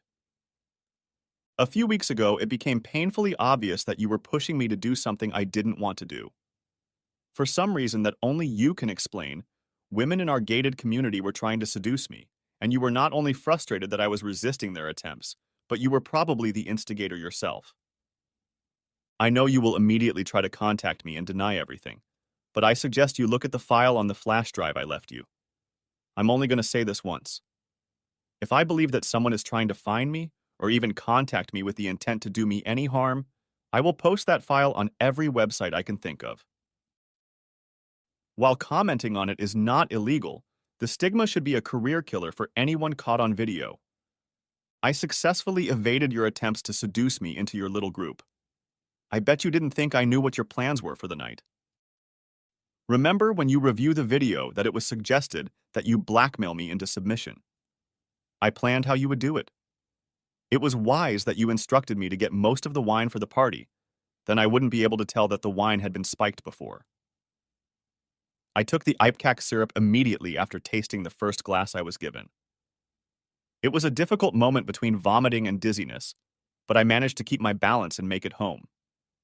How surprised were you and all your buddies when you led them all with cameras into the bedroom and I was gone? I bet they were all disappointed in you. You were supposed to deliver me to them so they could play their sick games, but I wasn't there. You told them off in a meeting and then you couldn't keep me in my own bedroom.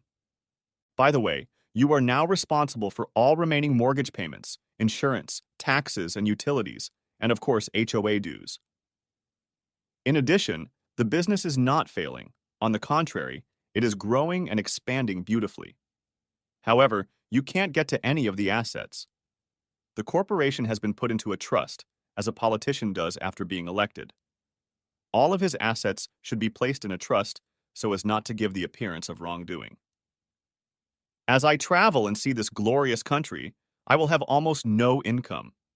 I will probably do some freelance consulting from time to feed myself. By the way, get one of your goddamn lovers, preferably a lawyer, to handle the breaking up of the trust. I almost dare you.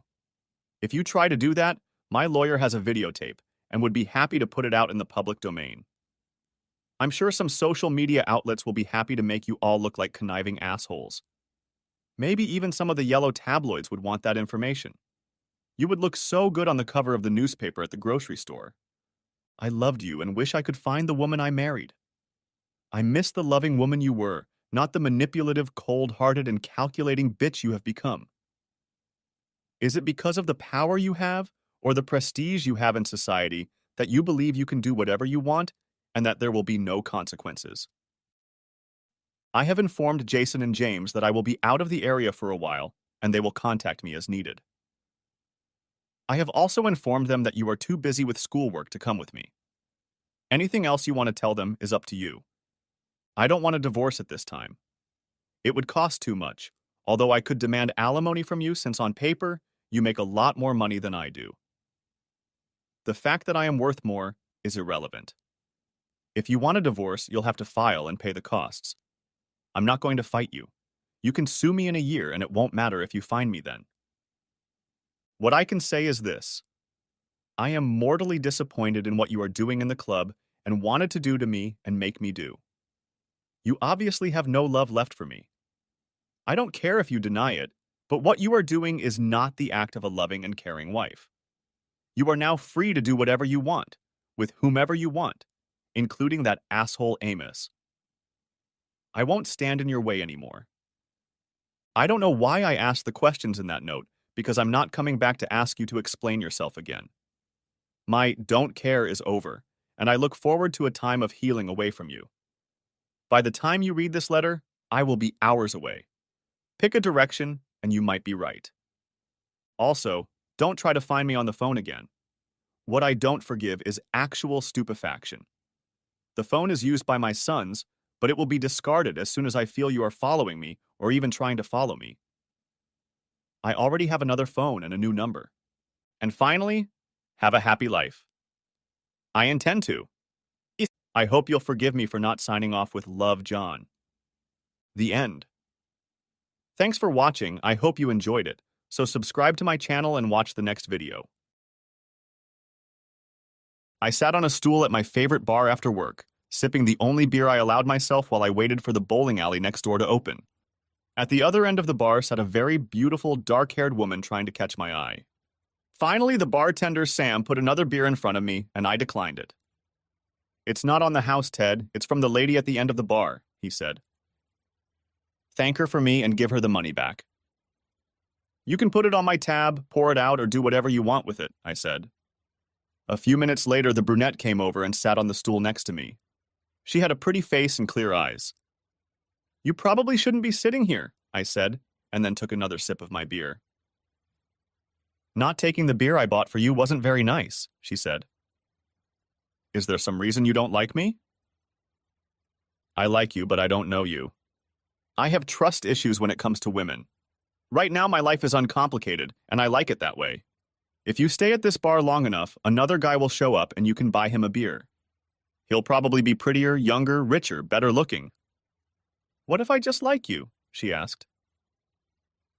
"That's not going to happen, so why bother?" I asked. "You don't know anything about me, so how do you know we can't at least be friends?"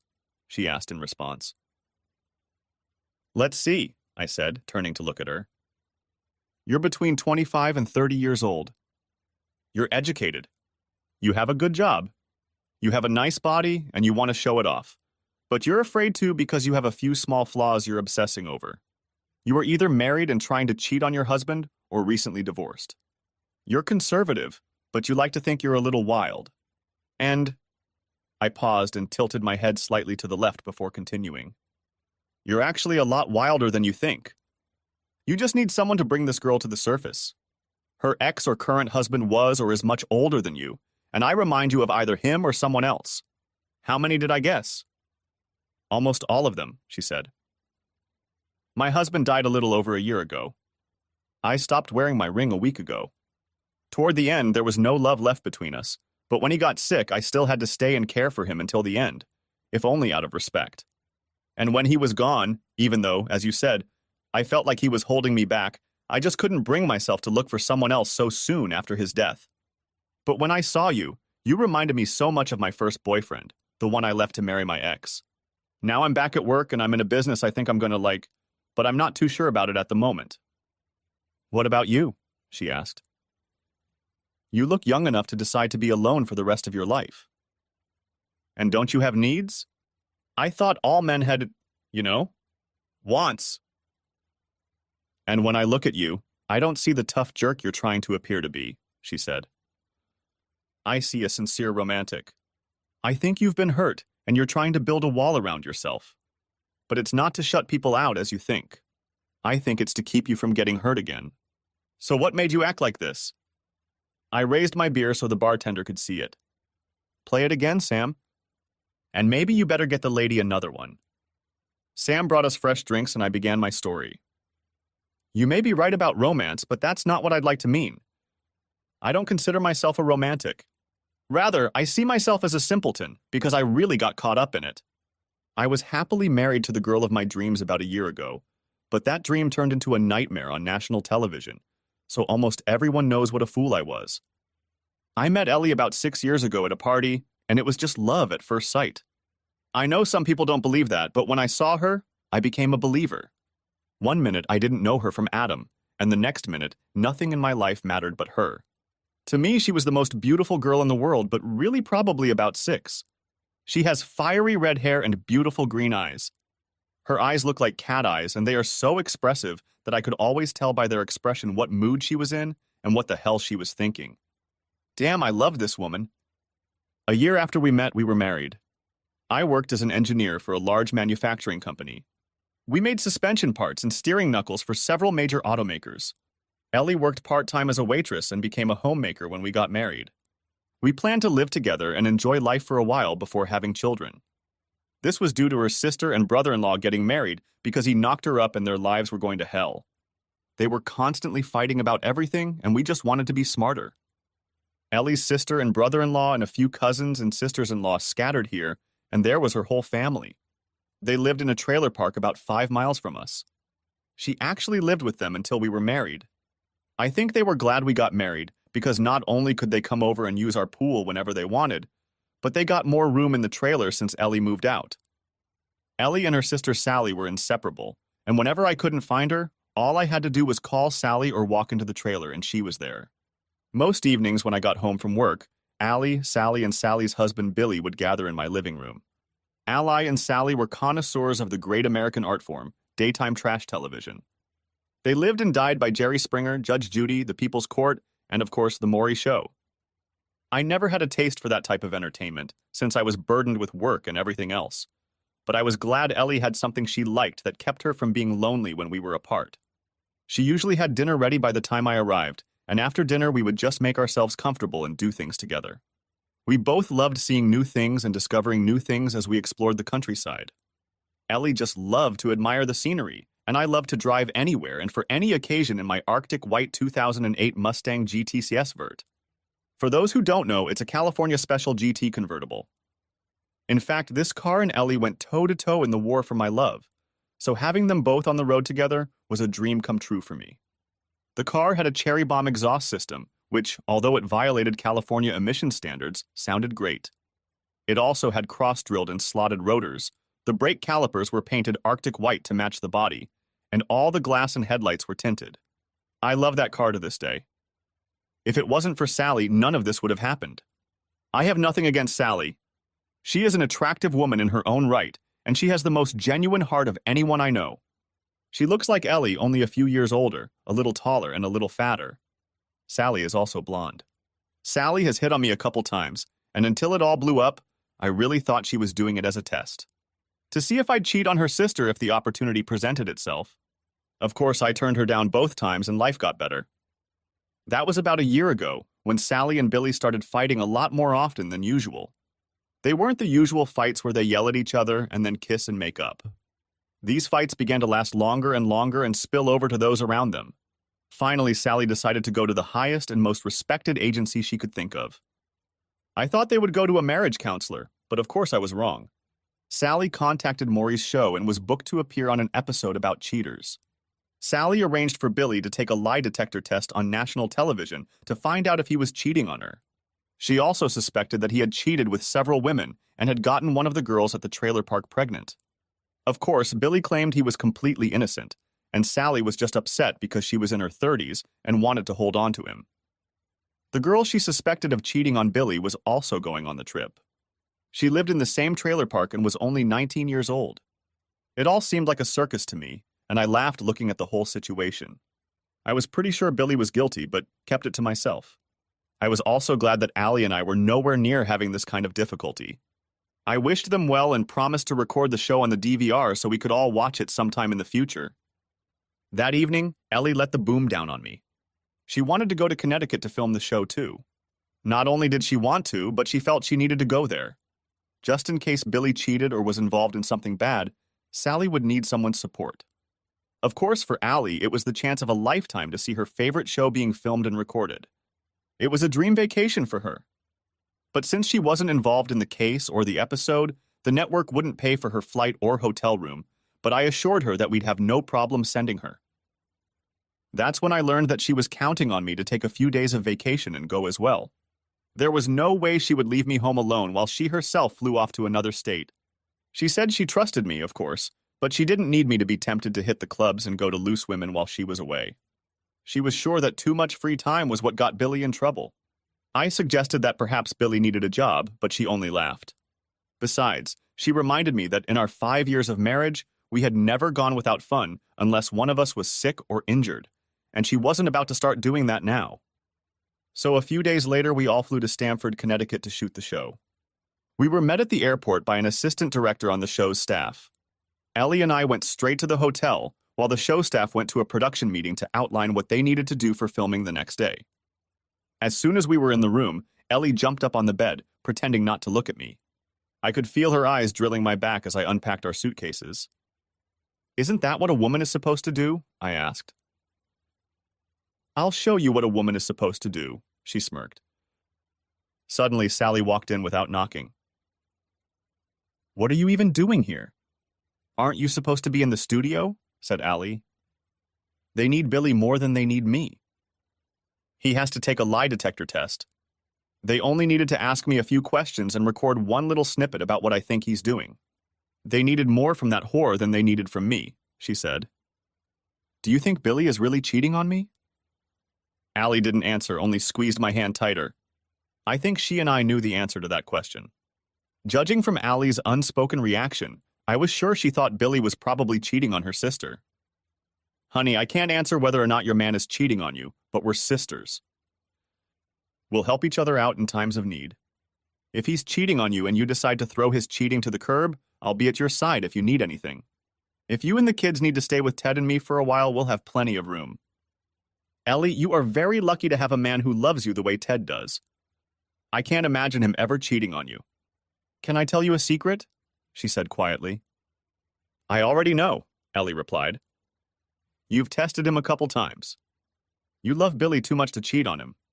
And if he cheated, would you take him back? Maybe in time, but he'd have to make some changes in our lives. He'd have to agree to never cheat on me again, and if he does, we'll break up. And he needs to at least try to get a damn job. We've lived in this damn trailer too long, and we have too many kids to squeeze into it. It's just not fair to the kids to make them live like this. But we've been together so long, I don't think I'd know how to live without him. No one's perfect. Men make mistakes from time to time, so I don't see the point in ruining our whole marriage over this, but he has to change." Ellie squeezed my hand gently again and began to purr softly. "You really love her, don't you?" she asked. I nodded my head and smiled. "You guys aren't like Billy and me.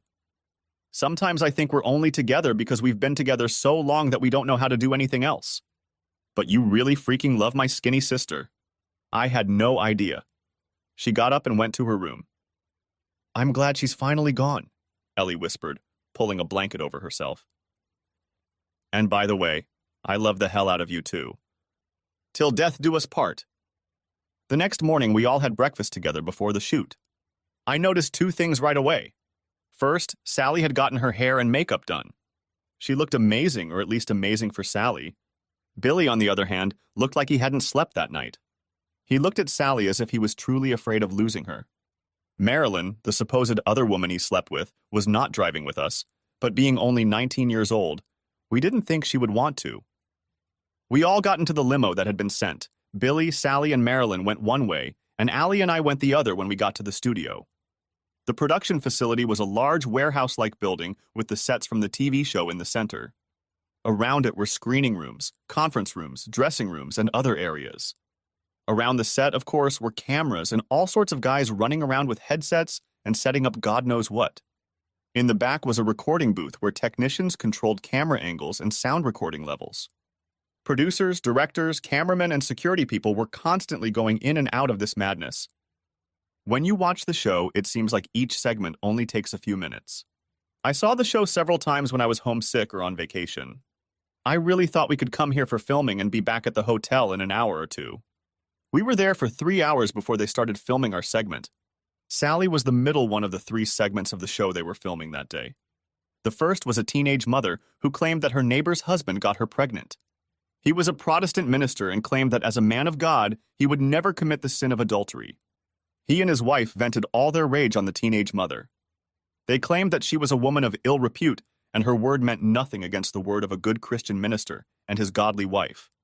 The preacher failed a lie detector test, and DNA proved that he was the father of the child. The preacher's wife attacked him and the girl on stage, and they had to be subdued. The best part of this segment was how Maury, who is really taller than you think, announced it. The minister, whose wife was already mad at him for failing a lie detector test, looked nervous. He seemed to be silently asking God to change the results of the DNA test. He tried to take his wife's hand, but she wouldn't budge. He realized that if the child was proven to be his, both his marriage and his career would be over. His wife was very agitated and, narrowing her eyes, looked at both her husband and the girl. The girl, on the other hand, sat relaxed in her chair as if she didn't care at all. It was as if she knew what she had done was wrong, but she was calm because the truth had come to light. And also because she would have proof of paternity and the legal right to collect child support, and that would make her life a little less hellish. In the blinding glare of the studio lights, the whole room fell into silence as Maury spoke. In the case of 10-month-old Amber Marie, he then paused spectacularly and stretched out the moment before continuing. Reverend Pritchard, you're a father. The former man of God immediately jumped up and ran out of the auditorium to the backstage, and his wife followed him, screaming for divorce from his cheating husband. On stage, the mother of his favorite child jumped to her feet and began to perform her victory dance on stage, which was so seductive it would have made a stripper blush. The audience loved it, and I even found myself getting involved. Ellie poked me in the ribs with her elbow and said, "There was no need to ogle that little slut when I already have someone who can dance for me better than I can alone." Sally then came out and sat down in one of the chairs on the set. She struck up a conversation with Maury. She told him how she and Billy had been together for 7 years and had 5 children. She talked about how they lived in a trailer and how he never had a job, but she loved him anyway. Naturally, the audience cheered her for supporting her man no matter what situation they were in. She then started talking about how their life had gone downhill lately, and rumors had reached her that Randy had been cheating on her and may have even gotten her pregnant by one of the other women in the trailer park. The audience booed and frowned, although no one encouraged them to do so. The monitor then showed Billy in his taped interview. Billy said, he had always been loyal to Sally, and it upset him that she even thought he might cheat on her. Sally and their children were his life, and if she had made him take a lie detector test, it would have meant she didn't trust him, and he would have seriously considered ending their marriage. The audience booed him, but Sally looked a little unsure. I knew she loved Billy and wanted him back no matter what. She wanted to check his behavior and let him know she wasn't stupid, but the thought of divorcing him was never on the menu. Next to me, Allie started talking about how that cheating bastard deserved everything he was going to get if he got that slut pregnant. She squeezed my hand and went backstage to comfort Sally, while the technicians brought out a chair for Marilyn. Then Marilyn came on stage. The audience booed her as much as they booed Billy's tape. She sat down and immediately began talking about how Billy had entertained not only her, but several women in the trailer park. She wasn't in love with Billy, but she also wanted him to find a job and start paying child support to help care for his last child.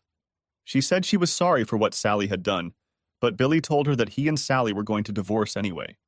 She claimed that she was 2,000% sure that Billy was the father of her child. I was confused because outside of trailer parks, you can only be 100% sure.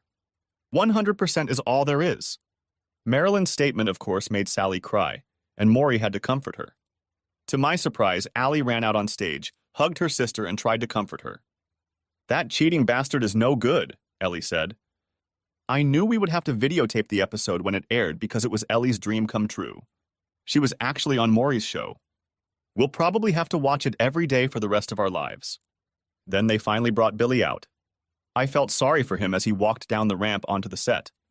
It took a lot of courage to walk through a crowd of people who so clearly hated him, having never known him or spoken to him. There was not one kind face for Billy among the spectators. Even Marilyn, who was no less guilty, received far more support, or at least less venom, than poor Billy. Maury started asking Billy questions, and Billy denied everything. He denied that he had ever cheated on Sally. He denied ever doing it. He denied that he didn't have a job. He claimed he was just unemployed. I expected him to deny that his name was Billy. He stated that he didn't know Marilyn personally, but he had heard about her from friends, and she was a whore. He said she was like free internet service. She jumped up and ran across the stage, hissing and swinging at him. Sally, for some reason, rushed to save Billy.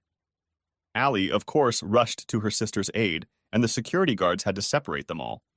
With everyone erupting and the show becoming more about Jerry Springer than Maury, it was time for Maury to announce the results of the DNA test.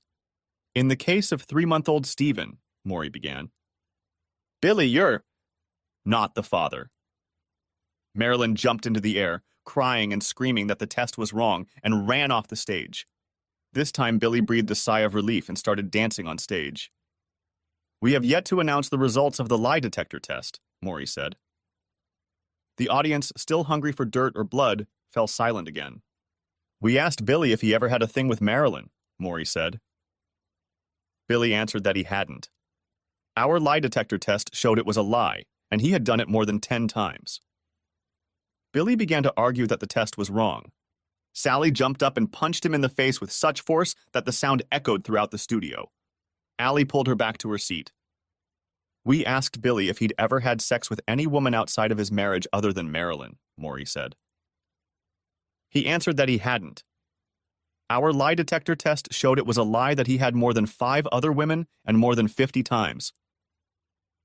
Sally was crying so hard that Allie had to support her.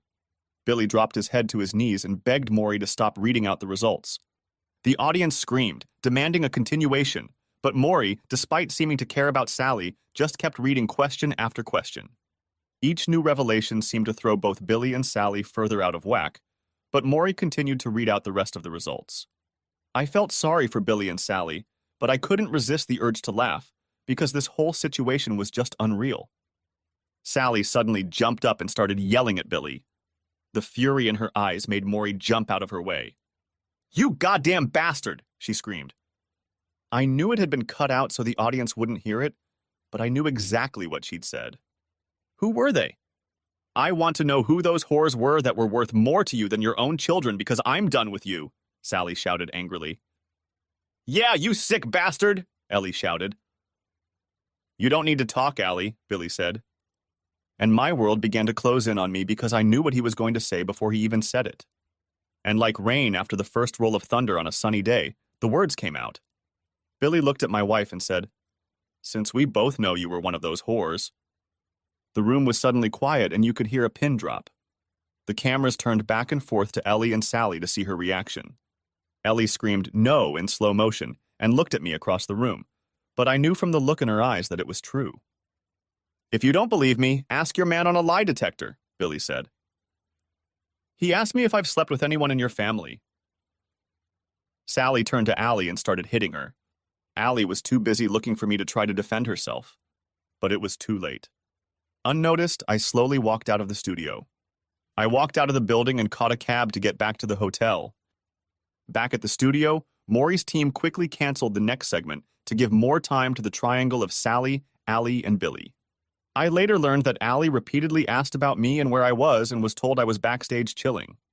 I truly believe they lied to her to keep her there and keep her from doing something stupid. They called my cell phone and hotel repeatedly. I just didn't answer. They wanted me to go back to the studio and put the wreckage of my marriage on TV. I checked out of the hotel an hour later and headed to the airport.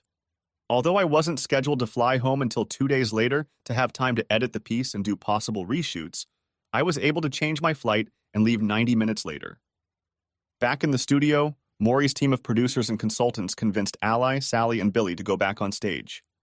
The audience was thrilled, their attention riveted to the stage. Sally told Ally and Billy that she never wanted to see either of them again.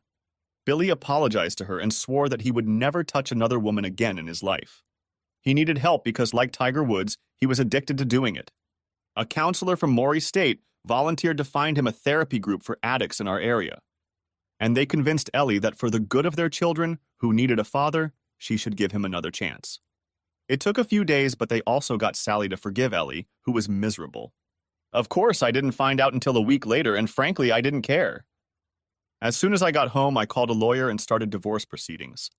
It wasn't easy and I cried a lot, but I did it. Luckily, we live in a no-fault state, so there was no need to prove anything. However, if necessary, I had a show tape that would serve as excellent proof of both her infidelity and my subsequent humiliation on national television. Because I wanted the divorce to be quick, I agreed to a 50-50th split of all our assets, right down the middle. The only deviation was that she got the house and waived any rights to my future earnings or retirement package. Everything was supposed to go smoothly. I had my attorney call a bailiff to serve her divorce papers at the airport. Out of the same weird, morbid curiosity that makes people gawk at car crashes, motorcyclists, and NASCAR, I made sure to watch from afar as she was served the papers. My attorney was standing next to me, and we were both shocked as my formerly reserved, under 100-pound ex-wife ripped the papers to shreds and started trying to kick the document server's ass. She just lost her temper and they had to call security. The lawyer and I slipped out of the airport and went back to his office for a meeting. "That bitch is crazy," he told me. "Maybe I'd better get you a personal protection order or a restraining order." "Don't worry about it," I said. "I've temporarily moved into a hotel and am looking for a new house or apartment in another suburb." "Yeah, but you're still working at the same place. And driving that almost neon white Mustang. You won't be hard to find," he said, shaking his head. So I took a couple of weeks off, but there was no way I was going to give up the car. I used that time to find a new house. It wasn't as nice as the old one, but I had too many memories of Ellie in that house to ever go back there. When I got back to work, Ellie was already standing in the parking lot waiting for me. "Ted, I'm so sorry." "Please forgive me," she said. "You have to come home?" "I don't think I can live without you." I walked past her. "Ted, at least talk to me." "I swear this will never happen again. I love you." "I always have." "I don't care about Billy," she cried. "He's not worth a damn to me." Suddenly, I couldn't take it anymore. I turned and pounced on her. "Don't say that because you know it's not true. Billy must be worth a hell of a lot to you because he's worth more than me. All my love for you, our marriage, our life together, the children we could have, and our future. So maybe you should go back and entertain him a few more times to get full payback for what you gave up. Don't come back here again, Ellie. I don't want to see you again. If you have anything you want to say to me, pass it on through my lawyer." "Ted, Sally has forgiven Billy. Remember when you and she were talking in our hotel room and you thought I was asleep? She told you then that she and Billy didn't love each other as much as we do.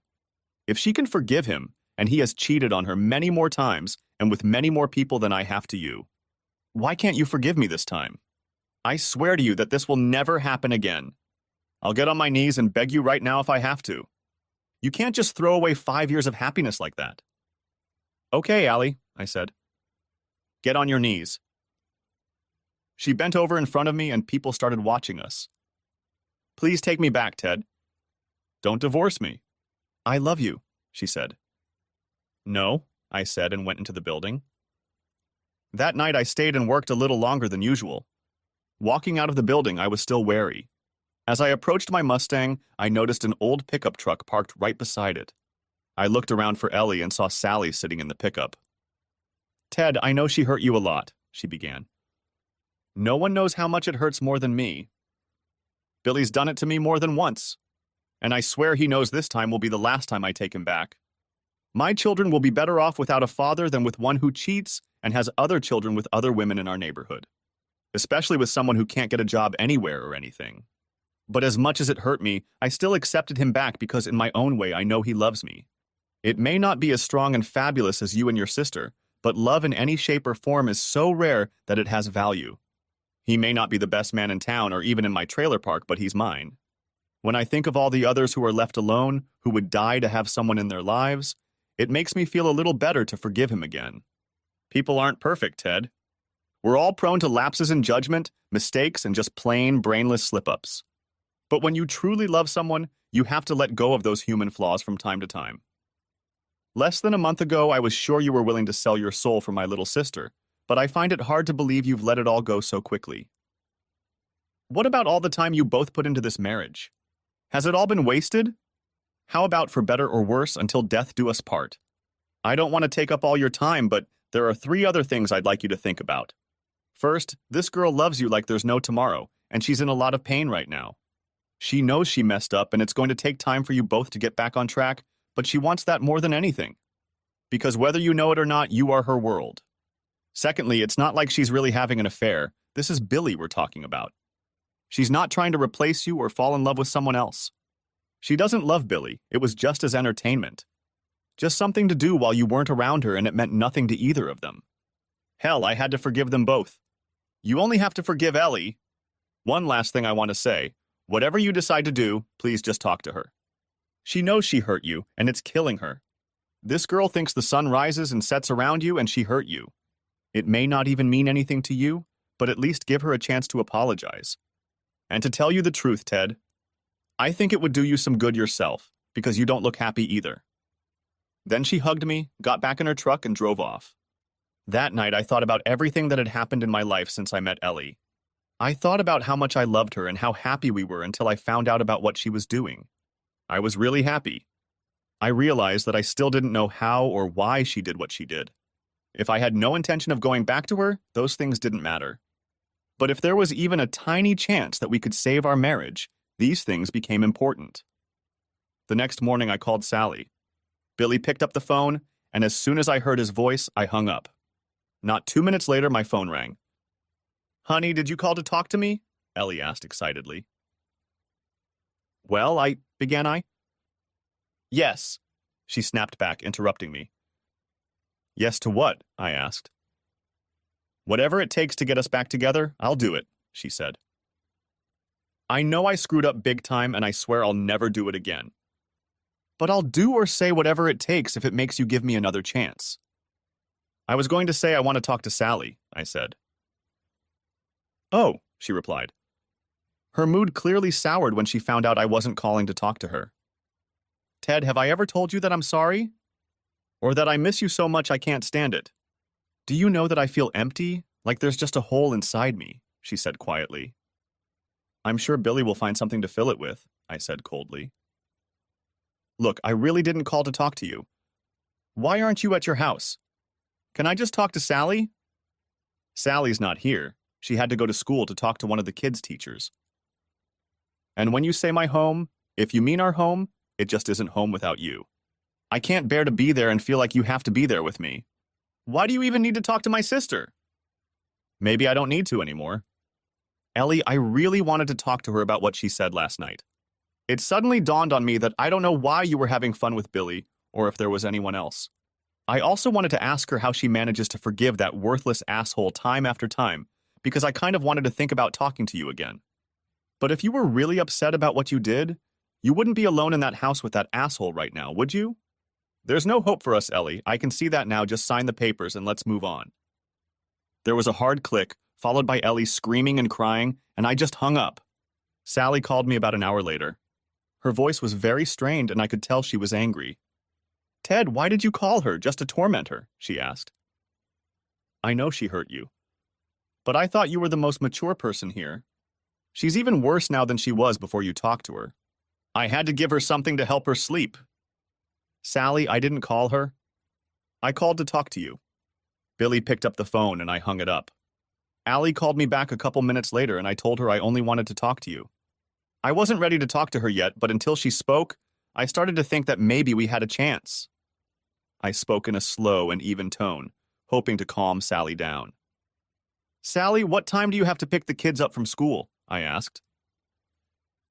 3:30, she replied. Why? I want to talk to you about all of this. So put on a pretty dress and let's go to lunch. You're still my sister-in-law for now, right? I asked. I don't have a pretty dress, she replied sadly. Okay, then we'll just meet at the mall, I said. North entrance, 40 minutes, and get your makeup done, like for Maury's show. When Sally showed up at the mall, she looked gorgeous. Her lips were just a hint of a darker shade than their natural pink color. Her eyes were lined, but very subtly. Even the foundation she used was so light that you could see the freckles she and her sister had through it. Her long blonde hair was swept back and looked very elegant. I almost wished I had fallen for her instead of Ellie. But her clothes didn't match her makeup and hair. Why do you want me to put on makeup like a whore just so we can have lunch at the mall? She asked. We're not having lunch at the mall, I said. We're just meeting here. I took her hand and led her into a women's dress store. I made her try on 3 or 4 dresses. The third, a floral print, gray with a black pattern, was the one I had hoped for. The dress fit her figure and hid the changes the birth of 5 children had made on her. Ted, I thought we were supposed to talk about my sister, not play dress-up, Sally said. We'll take it all, I said, handing the woman my card. And she'll wear it. We'll talk about you and me, sister, I told Sally. But I want us to have lunch at a nice restaurant and relax. There are some things I just have to ask you about. The place I chose was right around the corner from the mall. It was a great steak place. It was also Ellie's favorite restaurant. I made our reservations and placed our order. Sally was looking around and people were looking at her. I don't think she realized how beautiful she was. She deserved it, and I was just happy I could give her one day free from everything she had to go through on a daily basis. Sally, you've been talking to both of them for the last 3 weeks. I know it hasn't been easy for you. How did you find the strength to not only forgive them both, but to put it all behind you and move on? I asked. I love your sister. I've loved her since the first day I met her. Sometimes I feel like my heart beats just for her. But at the same time, I'm furious with her. I can't bring myself to talk to her. Every time I talk to her, I get so angry that I just want to explode. One minute, I'm thinking about how great it would be to hug her again, and the next minute, I'm thinking about wrapping my fingers around her throat. I know you love Billy, but I can never be in the same room with him again without killing him. Even if somehow, and that's a very big if, Ellie and I manage to save our marriage, things have to be different. No more Christmas and holidays together, no more backyard barbecues or your visits to swim and socialize. You and the kids are always welcome, of course, but Billy can never set foot in my house again, and I won't come to yours unless you kick him out. That goes without saying, but I just can't find the strength that you have no matter how much I love her. Something inside me doesn't want to forgive that. I was hoping you found out from them how it all started, when and with how many people she cheated on me. And why, I guess.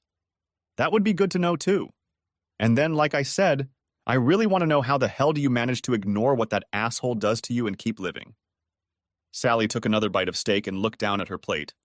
She pretended not to notice the tears on my face, and I pretended not to notice hers. Ted, I'm not as strong as you think I am at all. It really hurts me every time he does that, she said. When we went on the show, I already knew I was going to get him back. I was ready to be mad if he got that girl pregnant, but I was still going to take him back. I was ready for him to screw around with me with a few different women, but I swear to you, I had no idea that Ellie was one of them. That hurt me a lot.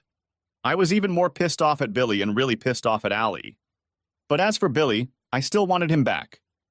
She set aside her knife and fork and leaned toward me. Ted, my mom died when Ellie and I were 7 and 9 years old. Our dad cheated on her for more years than I can remember. At 9 years old, it seemed like a common question I should ask my mom before she died. I would ask her, Mom, where's Dad?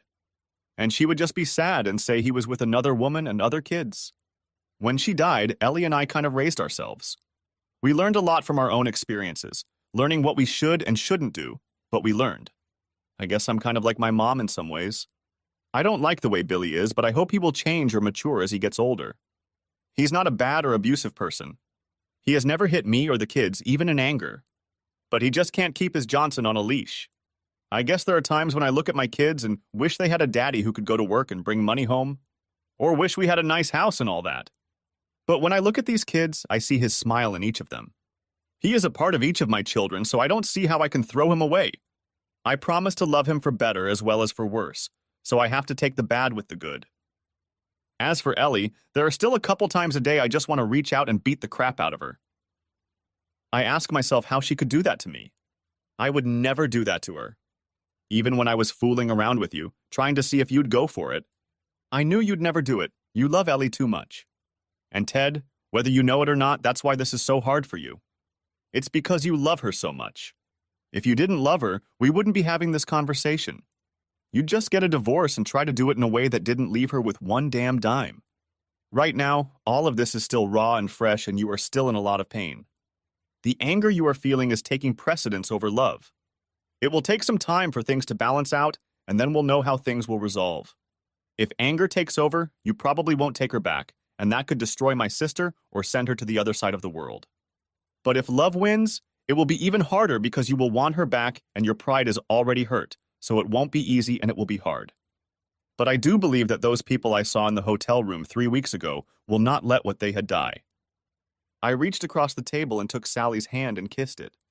We left the restaurant, and I couldn't resist furtively glancing at Sally's long legs stretched out in the front seat of my Mustang. I dropped her off near her car in time for her to pick up her kids. I felt bad about what I was doing to Sally, but I had to know. I found out later that she made quite a mess at her kids' school, and especially when she went back to the trailer park. As soon as she walked in, Allie jumped up and asked where she had been. Billy couldn't take his eyes off her and started to get angry too. "You can both relax," Sally said. "I went to lunch with my brother-in-law." "Where did you get those clothes?" Billy asked. "Ted bought me an outfit so we could go to a nice restaurant," replied Sally. "It was great. I had the best time of my life." "Ted should have taken you to a cheaper place and brought enough food for everyone," snapped Billy. "What kind of friend is he?" "Why would he want to be your friend?" Sally snapped back. "Ted's been good to us since the day he started dating my sister. He's always given us money for this and that, taken us to different places. I love you, Billy, but how have you repaid him? You repaid his generosity by ruining the one thing he valued more than anything else in the world, his marriage. I suppose you think that since our marriage didn't mean much to you, Ellie didn't matter to him either. Now, my husband, he's in a lot of pain right now. He's trying to be firm and hold it together, but he's not the same and probably never will be. Even if he takes my sister back, it will never be the same here again. So if I were you, I wouldn't plan on showing up at the house to swim, or on Sundays to watch soccer on that huge flat-screen TV. He's done with you."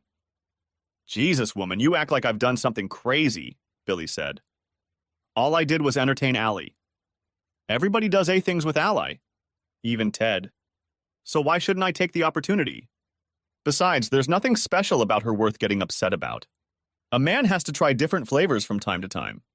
I know I've had too much, and I told you I intend to cut back, but he's going too far." "Billy," Sally said. "Ted isn't trying. He really loves Ellie and doesn't want to share her with anyone else. He really, or maybe he did, sees something special in her, and that's what I wanted for my little sister. I wanted her to have something that neither I nor my mom had. A man who puts her first. And it's not just your fault. I'm really mad at Ellie too, because as much as I love you, the three of you wouldn't be half as good as Ted. And my sister probably just messed up her life because she couldn't keep her legs shut." "What are you talking about, Sally?" Ellie shrieked. "Allie, I know you love Ted, but honey, he's not like us. I know you think he's going to stomp around and drag you through the mud for a couple weeks, but it's been almost a month. It's time you realize that you may not have him back. He really, and I mean really, loved you and when you got together, but he expected you to be faithful to him when you got married." "Was the sex with him bad?" Sally asked. "He was wonderful," replied Allie. "I miss him so much I can't stand it. You have to help me, Sally. He won't even talk to me." "If things were so good, why the hell were you having fun with Billy?" Sally asked. "Because she's a slut," snapped Billy. "She just wanted to deny me the opportunity to watch soccer on that big-ass TV. And a dumb slut at that. It was obvious that Billy was enjoying the role of bully. All a guy has to do is just walk up to her. Next thing you know, they'll already be doing it. It can be any guy. Fat or thin, short or tall, the main thing is over 18. And if Ted is so damn smart with his job and all that shit, why doesn't he know he married a whore? Maybe someone should tell him. If she loves him so much, why won't she stop?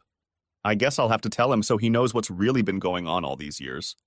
It's not Christian to let a man be so in the dark.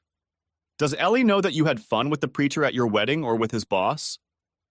If you tell him any of that shit, I'll kill you in your sleep, Billy, Sally snarled. I'm not going to let you ruin my little sister's life any more than you already have. And you, Allie, get the hell out of that trailer. Drive the car your man bought for you to that nice house he bought for you and wait for him to take you back.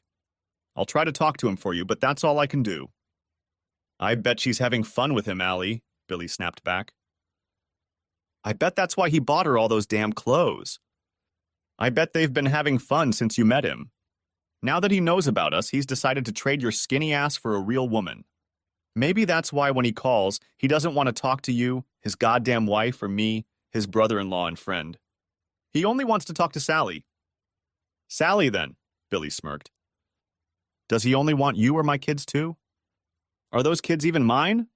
It's funny as hell that you dragged me to Maury's show and showed our dirty laundry on national television, only to have us come home and find out that you're as big a phony as I am. And a whore like your sister. And here I thought I was marrying a good man. Maybe I'll call old Ted and see how much I can get from him if I agree to trade you for this pillow. I heard Sally walk quickly across the room. The sound of her new heels on the trailer floor was unmistakable. Yelled to Sally, Billy, I love you, but you're an idiot. I never cheated on you with anyone, not even Ted. And Ted loved Allie so much, he practically cried for her as much as she cried for him. You know he wanted to take me out to dinner to find out? I'll tell you. Ellie, you already know that your husband has a lot of pride. He can't just take you back even though he wants to. He has to have a reason or an understanding of why you did what you did. When you married him, you both promised a lot of things, and you broke one of the most serious promises. He just doesn't look at entertainment the way you and Billy do. To him, it's not just something to do when you're bored. He sees it as a bond between two people who love each other. And if one of them does it with someone else, it breaks that bond. The funny thing is that it shows how wrong opinions about people can be. I love you more than anyone in the world, Ellie, including this asshole, and I know you've always thought you were deprived. That's why you started having fun with every guy who looked at you, to prove something. But I was always jealous of you because I thought maybe you had brains. You just heard what your son-in-law thinks of you, and what he thinks of me, and Ted. The man who made you practically throw away your marriage thinks of you as a whore that anyone can take whenever they want. And I, his own wife, am nothing but an old hag to him who takes care of his children. He'd trade me for you if Ted would give him money or a TV. And then there's Ted. Ellie, he's in a lot of pain because of you, but right now I swear to you he's standing on one foot on a slippery fence. It won't take much for him to fall either way. You have to find him, never stop calling him and begging him to take you back. You know that Ted would do anything for you. Have him take you as far away from here and from us as possible.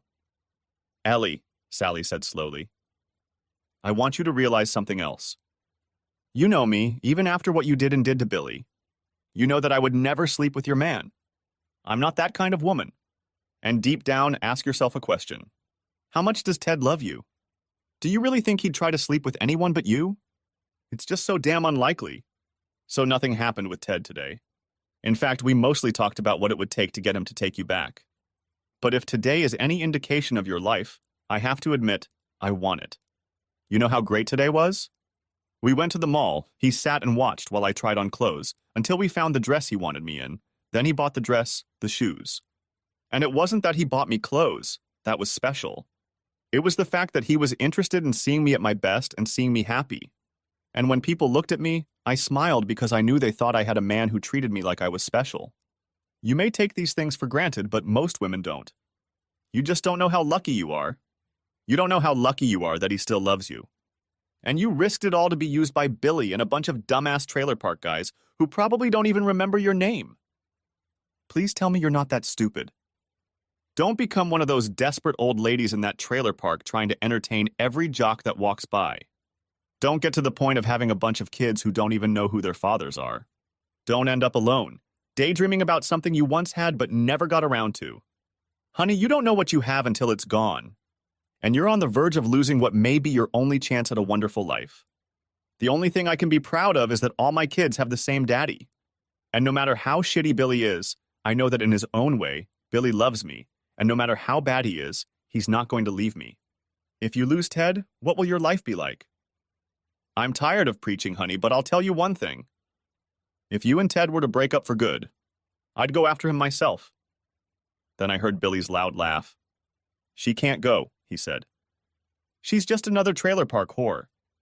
I entertain her every morning as soon as you leave to take the kids to school. Today, while you were gone, she was with me and Tom and that cocky mailman. She'll never stop. The funny thing is, I really believe she loves old Ted, but she just has an itch that takes more than one guy to fix. So she can be faithful to Ted when he's around. But when he's not, it's a different story. And Ted is one of those guys who just has to have a job and a bunch of crap. So he'll always be working until he can't work anymore. If she wasn't on the strongest birth control pills, there's no telling how many kids she'd have by now. Mine and Ted's and God knows who else's. So if you love her as much as you say you do, the best thing to do is just get on board and help her cover it up. That way Ted can keep working for all of us. Then I heard Billy's laughter again and the sound of the trailer door opening and closing. Ellie, tell me what that asshole said isn't true, Sally said. You didn't have fun with him this morning, did you? Ellie was silent, then started crying again. I didn't think anyone would find out, she said. Ted hasn't touched me or approached me since the show. I couldn't help it. Please don't tell him. I sat down and sank even deeper into the thick, soft leather of the seat of my Mustang. Tears began to flow freely down my cheeks. I turned off the small receiver and disconnected it from the auxiliary input of my Mustang. By now you've probably guessed that the whole lunch date with Sally was a setup. Tiny bugs had been sewn into the lining of the dress, and even the shoes I'd bought for Sally today. I hoped she'd do what I'd planned. Go home and talk to Ellie about what we did today. I hoped that Ellie would give me some clue as to how she felt about me and what she had done. I hoped I could make her a little jealous by buying clothes for her sister. The dress, bugs, and lunch cost a lot less than hiring a private investigator. But my grand plan had backfired, causing me far more pain than even Maury's show. I looked over at the woman sitting on the other bar stool to see her reaction. She was looking at me with her mouth open. I put the 5 on the bar stool and started to get up. The bowling alley should be open by now. Wait, you can't just leave. What did you do next? What are you doing now? You have to tell me how it ended, she pleaded. I sighed and sat back down. Well, Lisa, she added quickly. Lisa, every story doesn't have an ending. It's not a novel from the thrift store or a free story about it on the internet. Sometimes you just have to keep moving until the pain goes away, but I'll tell you what I did. I drove straight to the trailer park. It wasn't more than a mile away because those little bugs don't transmit any farther than that. I swung the trailer door open, and as soon as Billy stood up, I held out my hand like I wanted to shake his. When he reached out, I punched him hard in the jaw. He went down. As he lay there, I kicked him hard in the balls and then again for good measure. Sally and Ellie were too shocked to do anything about it. I turned around and pulled a pipe out of my pocket. I walked over to the sink in the trailer and plugged the receiver into the cheap boom box they were using as a stereo. The sound of their own voices made them sit up and listen.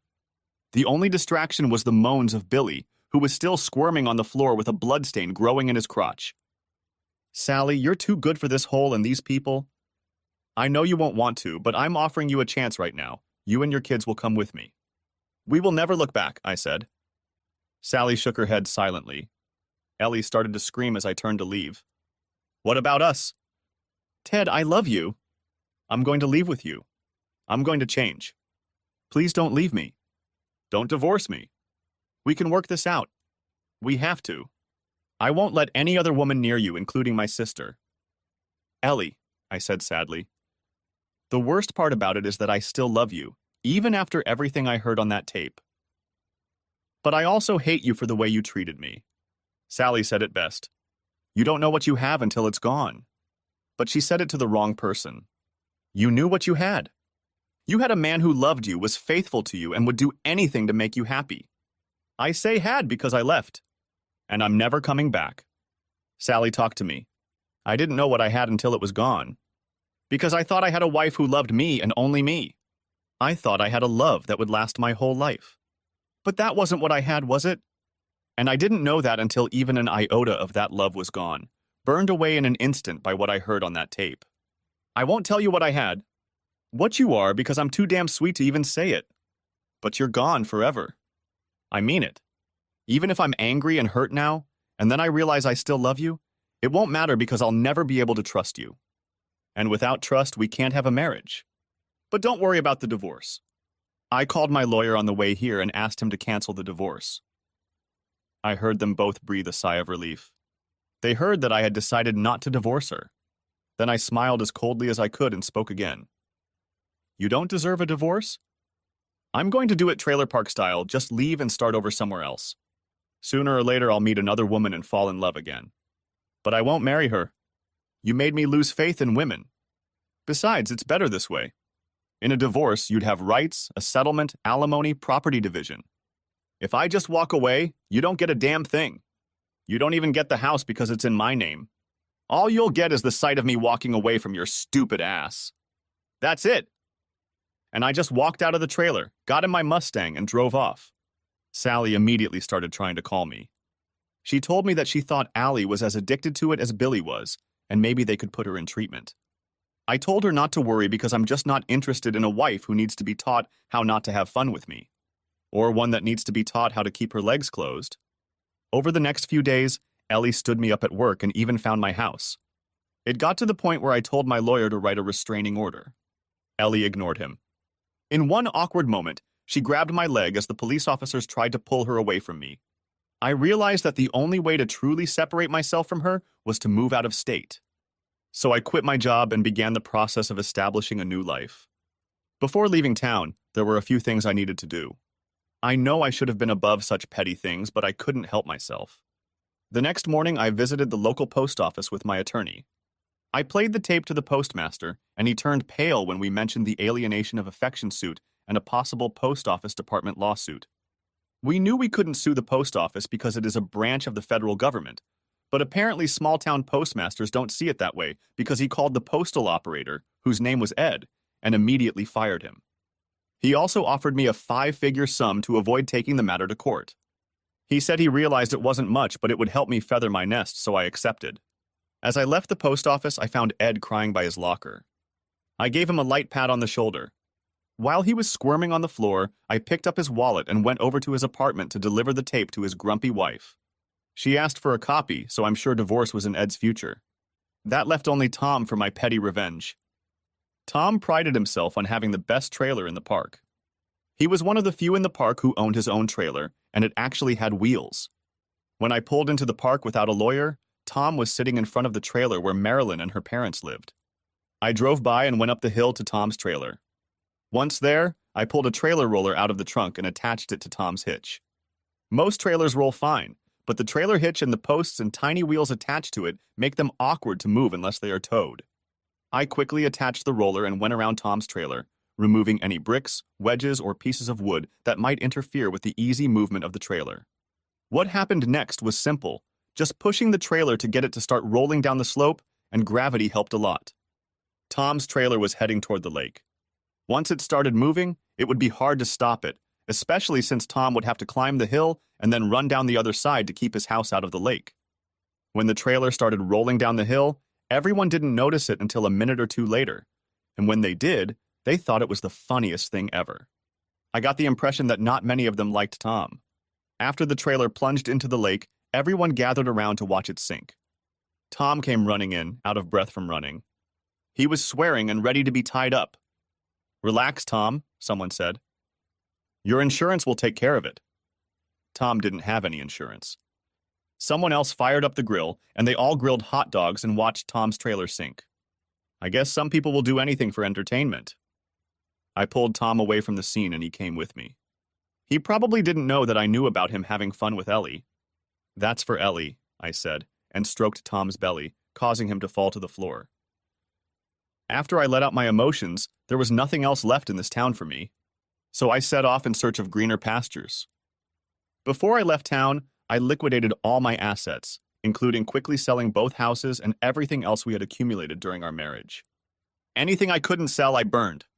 I know that to all you legal experts out there, what I did was damn near illegal, but I didn't care, and I still don't. I didn't leave Ellie a damn dime. I even burned all her clothes. I left Sally a few $1,000s for emergencies with her or her kids and an anonymous email address where she could contact me from time to time, but I left town and never looked back. I don't stay in one place long enough for her to track me down. Thanks to selling houses and my assets, I have a fair amount of wealth. When I move to a city or town, I easily find a job as an engineer. If not, I move. I rolled my retirement account into a self-directed IRA so I can still pay into it. Someday I'll settle down and find someone, but probably not until my heart stops hurting for Ellie. Every now and then I hear from Sally, and at the mention of Allie, my heart starts to ache again. Right now, Billy is completely devoted to Sally. He has no choice. He suffers from erectile dysfunction thanks to my lucky kicks. He still doesn't have a job. Ally, according to Sally, still loves me and wants me back. She came on Maury's show again, claiming she was pregnant and needed to find the father of her child. She wasn't actually pregnant. She just wanted the show to use its resources to try and track me down. She doesn't want money or anything like that. She supposedly just wants me back. I fly far under the radar because these TV shows have a lot of resources, including a private investigator, and I don't want them to find me and give her any information about my whereabouts. Sometimes I stay with a woman for a few nights or more, but I still haven't found anyone to take Ellie's place in my heart. I'll probably love that skinny trailer park whore until the day I die, but I can't live with her or be around her. So for now, it's just me and my Mustang watching the US one city at a time. Even now, a year later, every time I see some skinny red-headed girl, a tear rolls down my cheek, and I realize I still haven't forgotten her. I'm sure she's already made her way through the trailer park and half the town.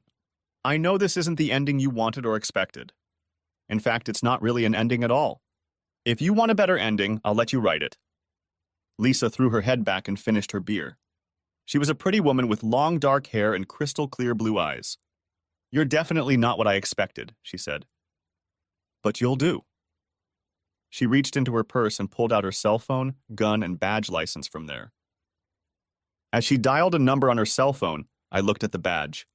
She wasn't a cop, she was a licensed private investigator. Yes, this is Lisa, she said into the phone. That was another dead end. There isn't one in this town either. There was a guy here who drove a Mustang, but it's the wrong color and the wrong year, and the guy's too old to be one. I'll tell you something else, Marty. I'm tired of this. I don't want to spend the rest of my life tracking down other people's spouses. I think it's time for me to find my own, so I'm leaving. Tell the redhead and the people on the show that I don't think this guy's ever gonna show up.